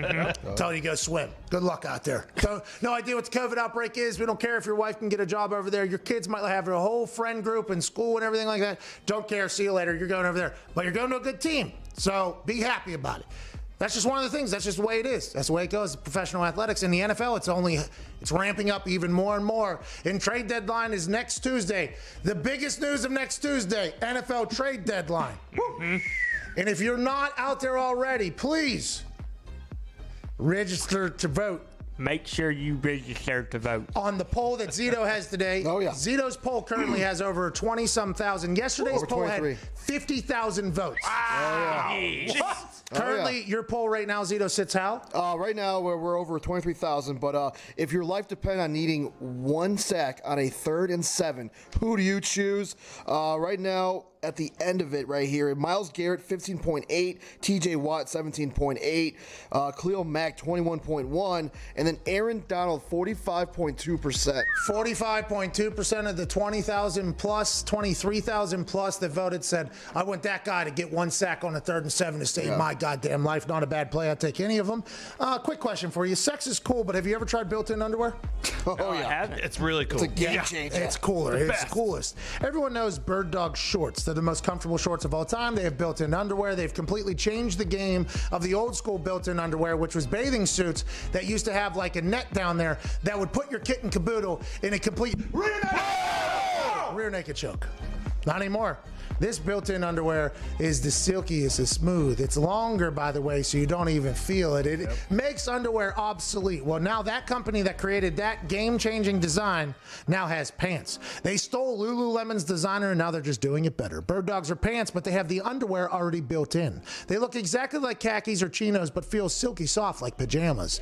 There are work pants, golf pants. That's a little aggressive for this. There are work pants, or golf pants, and even happy hour pants or sleep pants, whatever you could possibly need. What's your guys' favorite thing about Bird Dogs? It's comfortable. They're silky smooth. Durability. Those built-in underwear, man. And so the comfort, the fit, the material, the stretch, the look, the life, the shorts. They stole Lululemon's designer. That's the bottom line. Go to birddogs.com, enter promo code McAfee, and they'll throw in a free pair of nunchucks, by the way. Wow. They'll throw in a free pair of nunchucks with your order to go alongside the most comfortable pants or shorts you've ever worn. Bird Dogs. That's birddogs.com, promo code McAfee, and boom, consume a free pair of nunchucks with your pair of bird dogs. You'll never take these things off, and you'll enjoy the hell out of that murder weapon that is nunchucks. On the other side, we have Kurt Warner joining us on this Wednesday, October 28th, Sirius XM, Channel 82, Mad Dog Sports Radio. We'll see you on the other side.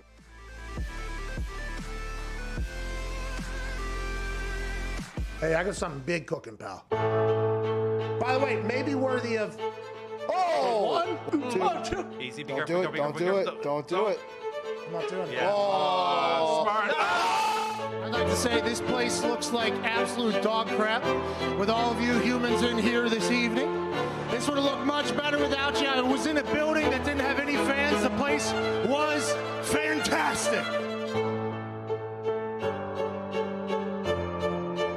I'm very much a checkers player. Me and my grandma have played my entire life. I want to get over whatever's right in front of me, and I want to get kinged, bitch, as quick as boom, boom, boom. This particular fashion, I'm playing chess right now. There are pieces being moved over the puzzle that are going to be awesome.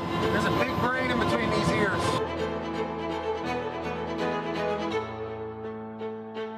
Back in Orlando. Time to fuck some shit up. Strap it up. Now, tonight, you all got a chance to have a front row seat to watch two men who have battled for years get to the top of the NXT Tag Team Mountain. Could be looking for that massive leg drop once again. Who in the hell? This is chaos. Championship on the line. We have new tag team champions. Clearly look at the boys, know who it is.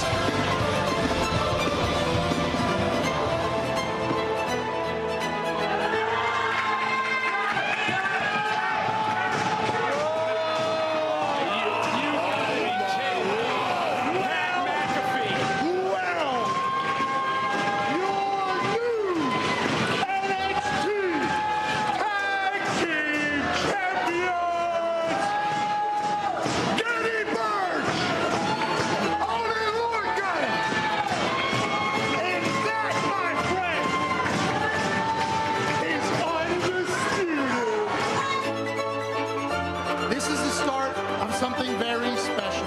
And a lot of people are probably wondering, how did we get here? We will get to that at some point. Just know that us three are the new kings of this brand. Us three are unstoppable. Us three are nowhere near done with what we're going to do to all of NXT. Have a great night. We're the greatest. You suck. Cheers.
You're listening to the Pat McAfee Show on Mad Dog Sports Radio.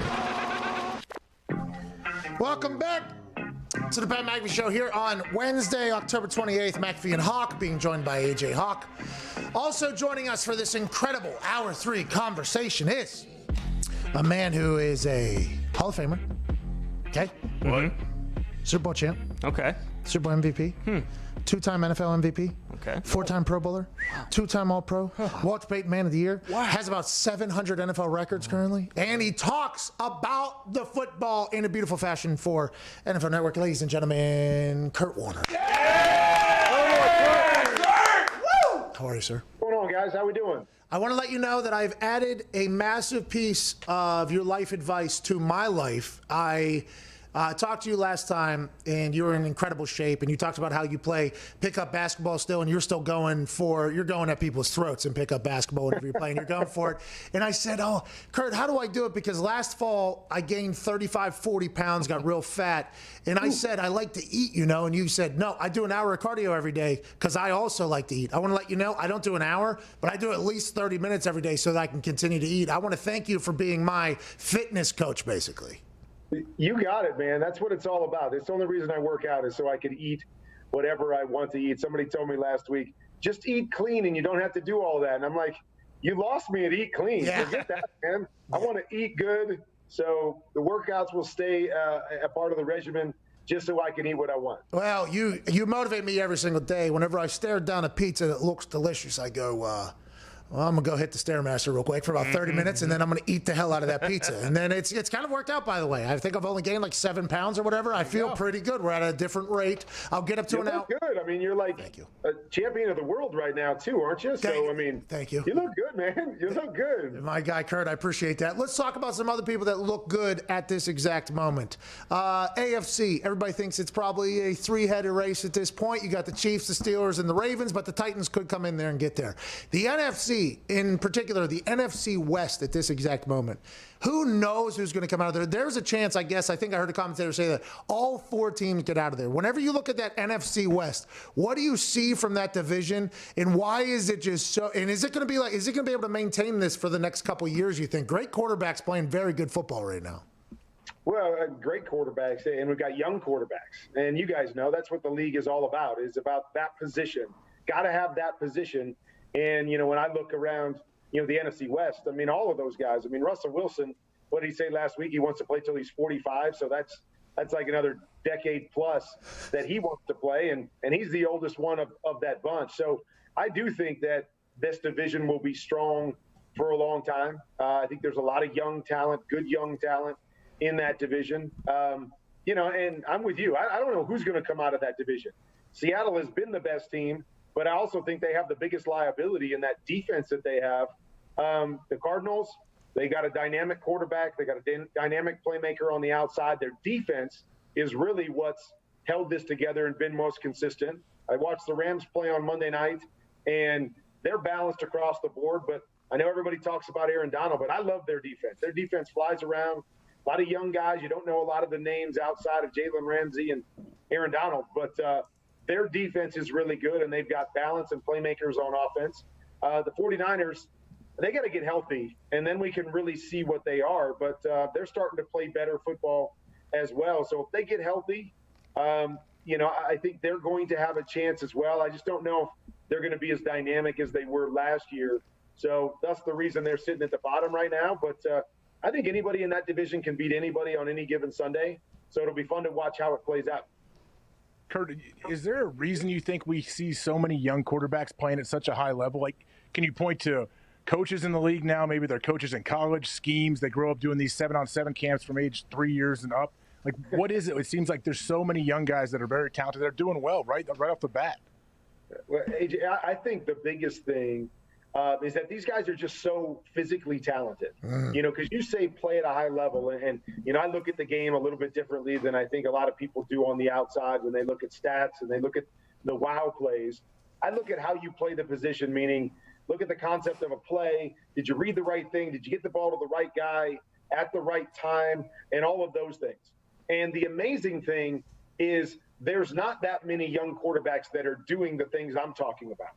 So the exciting thing is that these guys are having such success, and they haven't even learned how to play the position yet. And it's because their athleticism is so much greater than my era, than the last era. And so they get away with a lot more than anybody that played the game like I did could get away with. And so you're seeing them have success, make big plays, find ways to win, and they're still growing in the game. And so the big caveat here is if they continue to play that way their whole career, they'll be good. I don't know if they will be great. Which of these guys can take their game to the next level, meaning give me all the athleticism, but more importantly, play the game the way it's supposed to be played, in structure, on time. And that's why we've seen Patrick Mahomes, and he's really blown up, is that he's got all the special, but he's really, really good on time and in the structure of what they're trying to do offensively. And that's what's taken him to the next level. Now we just have to wait and see if or when these other young guys can take that step. Because if they do, I mean, let's just say we have 5 or 6 of those guys that take that step. Man, it is going to be fun to watch our league for the next decade plus if we can get 6 or 7 of those guys with that extreme athletic ability to learn to play the position and compete on a yearly basis. Man, that is going to be so much fun. Yeah, that's great for the league. And I think the league sees all these young guys dominating. They're like, thank God, okay, Tom Brady's on his way out. Here we go. We're in a good spot. We're in good hands. And to your point about Patrick Mahomes, he said on The Shop, which is LeBron James' show there, that it wasn't until halfway through last season that he started understanding what the defense was doing or whatever. And he had, at that point, had already won an MVP. They were already going on an entire run, which inevitably ended with them winning a Super Bowl. That type of thing, whenever you hear that, you're like, oh, my God, this dude is just having a good time with it. Now they have all those weapons, and I know you were a part of the greatest show on turf, obviously, but that offense, adding Le'Veon Bell, Clyde Edwards-Helaire, Travis Kelce, McCole Hardman, Tyreek Hill, obviously, Sammy Watkins, and there was another guy this past weekend, I forget his name. There was another one that just popped out of nowhere. Pringle. There's Pringle. Yeah, Pringle had a game. There's just, they have an overdose of talent almost at this point over there. If you're that quarterback, now I'm not saying how do you keep everybody happy, but at that moment, because we talked to Aaron yesterday, and we talked about the star player, about feeding them early so they feel like they're a part of the game or whatever, you know. And Aaron said, hey, you never really look at it that way. Normally those big-name wide receivers, they get open more. They have a bigger catch radius. So it's not like you're just feeding them. There's a reason you're feeding them, because there's a reason they're a big-name wide receiver, because they get open all the time. It feels like on any given play, they have enough players where 5 people are potentially open. And if you're Patrick Mahomes, that just has to feel damn good. But also from a personal standpoint, I assume there's some conversations happening about, hey, I know Tyreek's open. I am as well. Do you think that'll ever happen, or is it just, hey, let's just win games? Well, I think the bottom line is once you earn the respect as a quarterback, in other words, when guys around you, those playmakers, start to realize, man, he's just doing the right thing with the football. And you know, yes, I want the football every time, or yes, I was open, but I can't argue with the success that he's having or the guy that he's throwing to. And so that's where it starts. A lot of times young guys come in and they haven't earned that yet. So that guy starts chirping in their ear, and that guy that's, you know, been an all-pro or going to be a Hall of Famer, and you kind of go like, oh, gosh, I guess I need to get him the football. Once you earn that level of respect, you can pretty much go to those guys and say, hey, I'm going to do what the defense dictates me to do. And you can see the kind of success that we're having with this. Everybody's getting their touches. You know, when I was on the greatest show on turf, the greatest thing was that, you know, one week it would be Isaac getting 10 catches. Then the next week it would be Torrey. And then Marshall would have 150 yards receiving one game. And so everybody understood they were going to get their opportunity. It just might not come each and every week. And, you know, I look at the Chiefs and how they're built. And, you know, the greatest thing is that they've got such tremendous speed. And that, to me, is, you know, the biggest difference maker in our game, is because those second-level throws become way more open than they do for other teams that don't have that speed. When you're afraid of Tyreek Hill, your safeties play 5 yards deeper. You know, you see him running down at you, you are bailing out of there, and they get so many big plays, chunk throws for a guy like Travis Kelce. You know, he's got to love that, because it's like, man, here I am. I get to work this whole 20 yards and under area of the field every single week. They use their backs the same way. So it is a multitude of riches for that team. But shoot, they may need it. Looking where the Bucs are going, they got some talent of their own that, you know, at this point in time, you kind of look at it and go, man, it may be a showdown between Brady and Mahomes again, and all those tremendous weapons offensively for both teams. That was a plus 2,300 bet at FanDuel that both Connor and I placed right before the season, Tampa, Kansas, and we like it. Antonio Brown's coming in, and Le'Veon Bell is coming in. I mean, it's good. We just got to, hey, let's go, keep walking down. That Kansas City Chiefs defense, they're like top 20 right now, or not top 20. They're holding people under 20 points. They're like a top 5 defense right now, which everybody's not talking about. Tampa's defense, also very, very good. I mean, those two teams seem to be rising, but there's obviously going to be problems throughout that. What do you got, AJ? Oh, I was curious to ask Kurt if he ever played with any receivers that were like real divas that you had to manage their personality, and also How detrimental can that be to a team if your star receiver is one of those selfish guys? Yeah, I was fortunate that I played with a lot of great ones. I mentioned a couple of them. Larry Fitzgerald, Anquan Bolden, two guys that I also believe are Hall of Fame guys, and never had one of those guys that was a diva. One of those guys that you felt like, you had to make them happy, or you weren't going to get the best out of them, or they weren't going to be good in the locker room. I was very fortunate to be around a lot of guys. And, and I was fortunate to be around some coaches too that understood the talent level. And, their job more than mine is to keep those guys open, to design plays, to create opportunities to get the ball to those guys. And so, when I was with all those great players, my coaches did a great job of, dealing things up for each guy. And so everybody had great years. Everybody got touches when they were in the red zone. And I think that becomes the key part of it. So, AJ, I can't really, speak to that because most of my superstars that I played with were very, very unselfish. As much as they wanted the ball, and everybody has an ego, we understand that. They were able to check that at the door as long as we were having success and moving in the right direction. And so I was fortunate from that standpoint. I think to be a professional athlete, you have to have some sort of ego, right? Because you're going to battle through something. I think that's just kind of common. But the people who can buy into the team concept ultimately are the ones who normally you see the whole team win, right? And there's always those negative stories about, oh, this person was like this. From my experience, there's a lot more positive, like you just mentioned, as opposed to negative ones. But the negative ones get blown out of proportion for whatever reason. Let's talk about what's happening in Tampa. We talked to him and alluded about it a little bit. AJ just asked a question there about a little bit of maybe a prima donna or a diva at wide receiver. I'm not saying Antonio Brown is either of those things, but it has not ended up well in a lot of his stops. In Pittsburgh, it wasn't great. In Oakland, it wasn't great. Then he gets to New England. Seems to have a great 13 days there with Tom, but something he did before he got to New England inevitably leads him out of there. And that court case is still pending. If he did something wrong, we hope justice is served to the max degree. If not, we hope we move forward with this with Antonio Brown. Tom Brady was asked just like an hour ago about, him befriending and being an advocate for Antonio Brown when Tom is known for being like this incredible human or whatever, blah, blah, blah. Why has he done it? And he led off on this entire soliloquy, 2-minute answer about how whenever he was a young guy, there was a lot of veterans that took care of him and kind of tried to show him not only football-wise, but off the field-wise. He talked about Willie McGinnis. He talked Teddy Bruschi. He talked about Drew Bledsoe. He named a bunch of those people. And he was like, now that I'm been around the NFL longer than almost anybody at this point, I feel like it is my duty to kind of be a good leader, a good older vet. And then he alluded to the fact that not everybody has grown up with the same things that I have. So I've learned to understand that, and he's just trying to be a good mentor, a veteran. For you, who was somebody who was older, maybe for the Rams, that you were able to lean on and learn from because you just got done bagging groceries like a week before you signed there? But yeah, but you also got to remember, Pat, I was 28 years old at the time. So I was one of the old guys. I was older than most of the people in my locker room. So from that standpoint, I would just say Trent Green was probably the guy that I leaned on, as strange as that might sound, because ultimately, it was his position that I ended up, taking when he suffered that injury.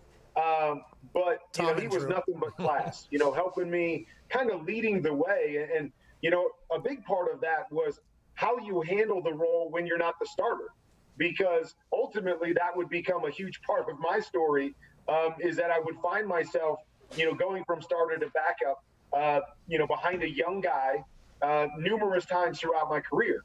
And, what he showed me and how he treated me and the advice and his willingness to help me and the way he carried himself and was always positive towards me, went a long way in shaping who I would become when I played those different roles throughout my career. And so I would say he was one of the guys early on that really, took me under his wing and kind of taught me how to play the game, how to be an NFL quarterback, but also how to handle yourself big picture wise outside of football and the kind of person that you want to be and how that carries over to other people in the locker room, no matter what role you have.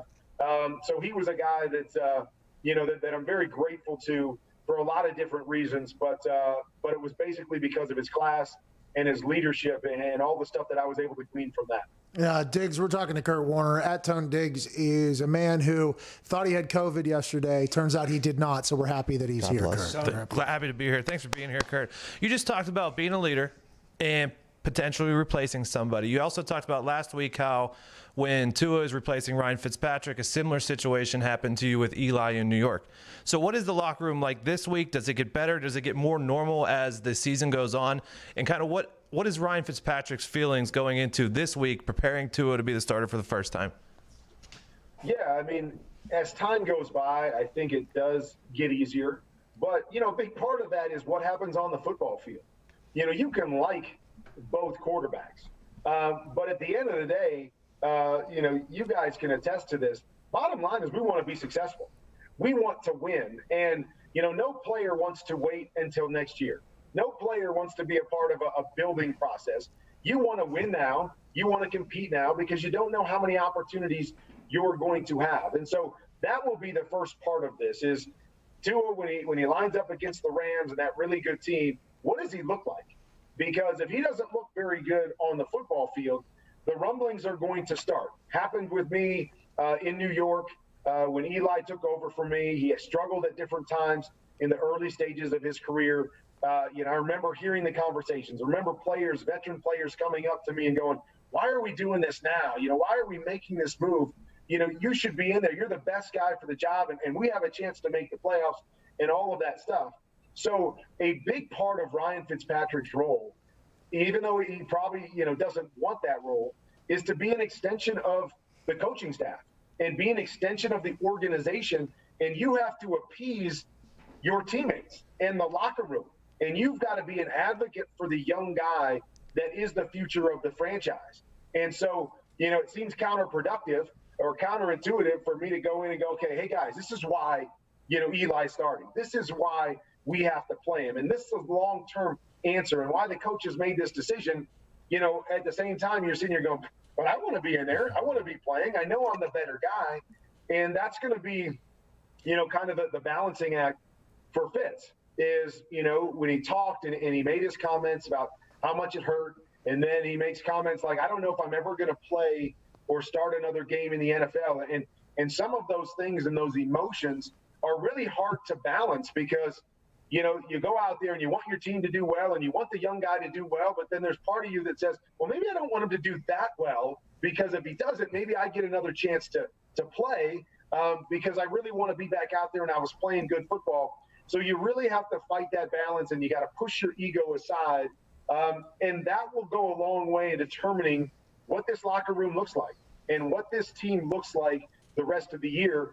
Knowing Fitz like I do, I think he's going to handle it really well. As disappointed as he was last week, I think he's going to do a great job of helping Tua where he needs to help Tua, but helping the team and the organization to move forward where he needs to do that. We don't know Fitz as much as you, but that Zoom call was heartbreaking. It was a heartbreak. It was tough to watch. We showed it as it was happening because the internet was starting to pop off. Like, we were getting quotes from Joe Shad down there. He was like, Ryan Fitzpatrick just said that his heart was broken yesterday. I was like, whoa, I did not expect that. Like, I did not. So we played the thing. He just looked like a sad, I was like, oh my God, that's our guy. That's the Magic Man. What's going on? He's going to, in your eyes, he's obviously going to have to change that because a lot of the locker room tension is going to be relieved as soon as Ryan Fitzmagic says, I understand why this is happening. But as a human, that's going to be very hard to do if you're Fitz because you're having a great run at the moment. It's a fine balance. What do you got, Ty? Kurt, it seems like over the last decade or so, when it comes to quarterbacks getting drafted in the NFL, these are guys who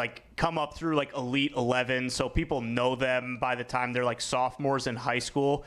And this is going to be a tough answer, but do you think there is any quarterback in the future that will replicate your career path? Do you think that'll ever happen again? I think it'll be hard. And, the reason that I believe it will be so hard is because there's really no other outlets to play football like I had. Whoa.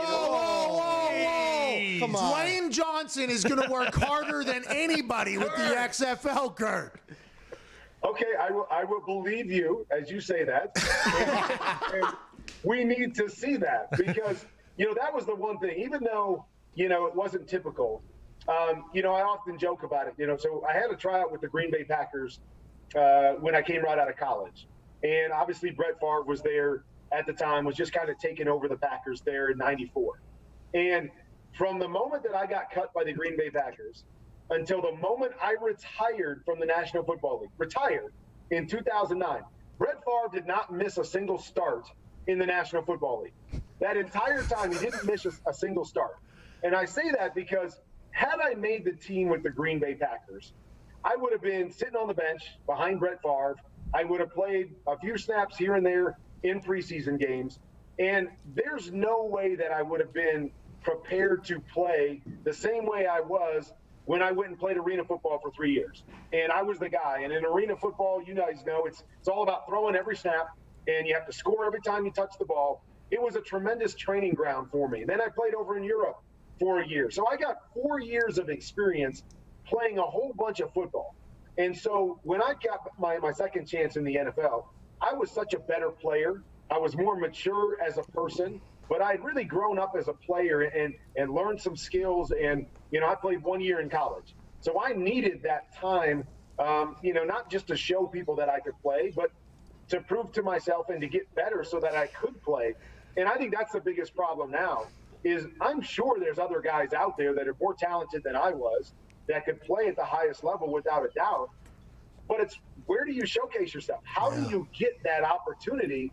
Because that's what I was saying to myself when I was going through it was, man, how do I get an opportunity in the NFL? How do I get another chance to play? Well, at least at that time, there was film to see. If somebody stumbled across me, there were coaches in the Arena League that I know called, NFL, GMs and coaches and said, hey, come look at this guy. Get this guy out of our league. And so they, made some calls for me. I ultimately got the chance in Europe because, one of the coaches, Al Luganville, had seen me play arena football. He's the one that brought me over to Europe. He went a long ways in getting me signed by the Rams. And so that to me becomes the bigger question. Not could somebody do it from a talent perspective? It's really just how do they showcase that and get the opportunity for the NFL to see them, to give them the opportunity to prove that they belong. I'm not sure anybody's going to be able to do what Kurt Warner did. No way. There's no way anybody's going to be able to do what you did. But I believe there's chances. Like P.J. Walker, for instance, back up at the Colts. He goes into the XFL pre-rock. Okay? Yep. Pre-rock, by the way. He has a thing. Now he's on the Carolina Panthers or whatever behind Teddy. It's like I think there has to be that other league. But the problem with those other leagues, by the way, to the story of Kurt Warner, there's no quarterback. It seems like there's no quarterbacks. And if you don't have great quarterbacks, the league is going to go straight down. That's why I think the XFL was entertaining, because there was some guys that were out there slinging it. The Rock, though, is going to work harder than anybody on earth, harder than Robert Kraft, Bill Belichick, everything like that. This NFL, it's been around 101 years. The Rock is going to work harder than all of them, and the XFL is going to be back, and there will be more Kurt Warners down the road because The Rock said so. Woo! Right. I'm in. I'm all in for that. Oh, you don't have a lot of faith. It sounds like Kurt. It sounds like you don't have a lot of faith, Kurt. That's what it sounds like. Here's what I believe is I believe it's going to be hard for any other league to make it unless the NFL decides to buy in. And I think the NFL should buy in. We need a league for offensive linemen. We need a league for quarterbacks. We need a league for development, for the next generation. But I just think it's going to be very hard. I mean, you guys know the NFL has this thing locked down. And if you can get them to support it and you can get some kind of connection between your local XFL team and your local NFL team or your regional team, I think now people can start to buy in and see how it transfers from the one league to the next. I just think it's really hard to compete with the NFL because it is such a unique beast. And so that's why I'm always skeptical. We've seen a lot of people try it. Nobody's been able to pull it off, and I believe it needs a connection to the NFL. If it wasn't for the nachos guy over in Seattle who had COVID, I think XFL potentially survives this last time. Last question before we how is the NFL not a monopoly, by the way? Is there some? Ooh. CFL. I don't want to bring it up because I love the NFL and I don't want to run into any shit or whatever, but that does seem like that should be a question to ask at this point. Hopefully The Rock will change that with the XFL's reemergence here. I do believe unfairly judged that it went out of business last time because COVID kind of sideswiped it, but maybe The Rock will be able to do it. Zito, last question before we go. We only got a couple of minutes. Yeah, we're talking about your second chance in the NFL, but I see right here in your Wikipedia that you had a chance with the Bears, but then a spider bite stopped you from trying out. He's a diehard Bears fan, by the way, the man that just asked that question. How'd that happen? What happened there? Okay, so here's how it happened. So I'm playing in the Arena Football League, and obviously trying to get my opportunity somewhere else.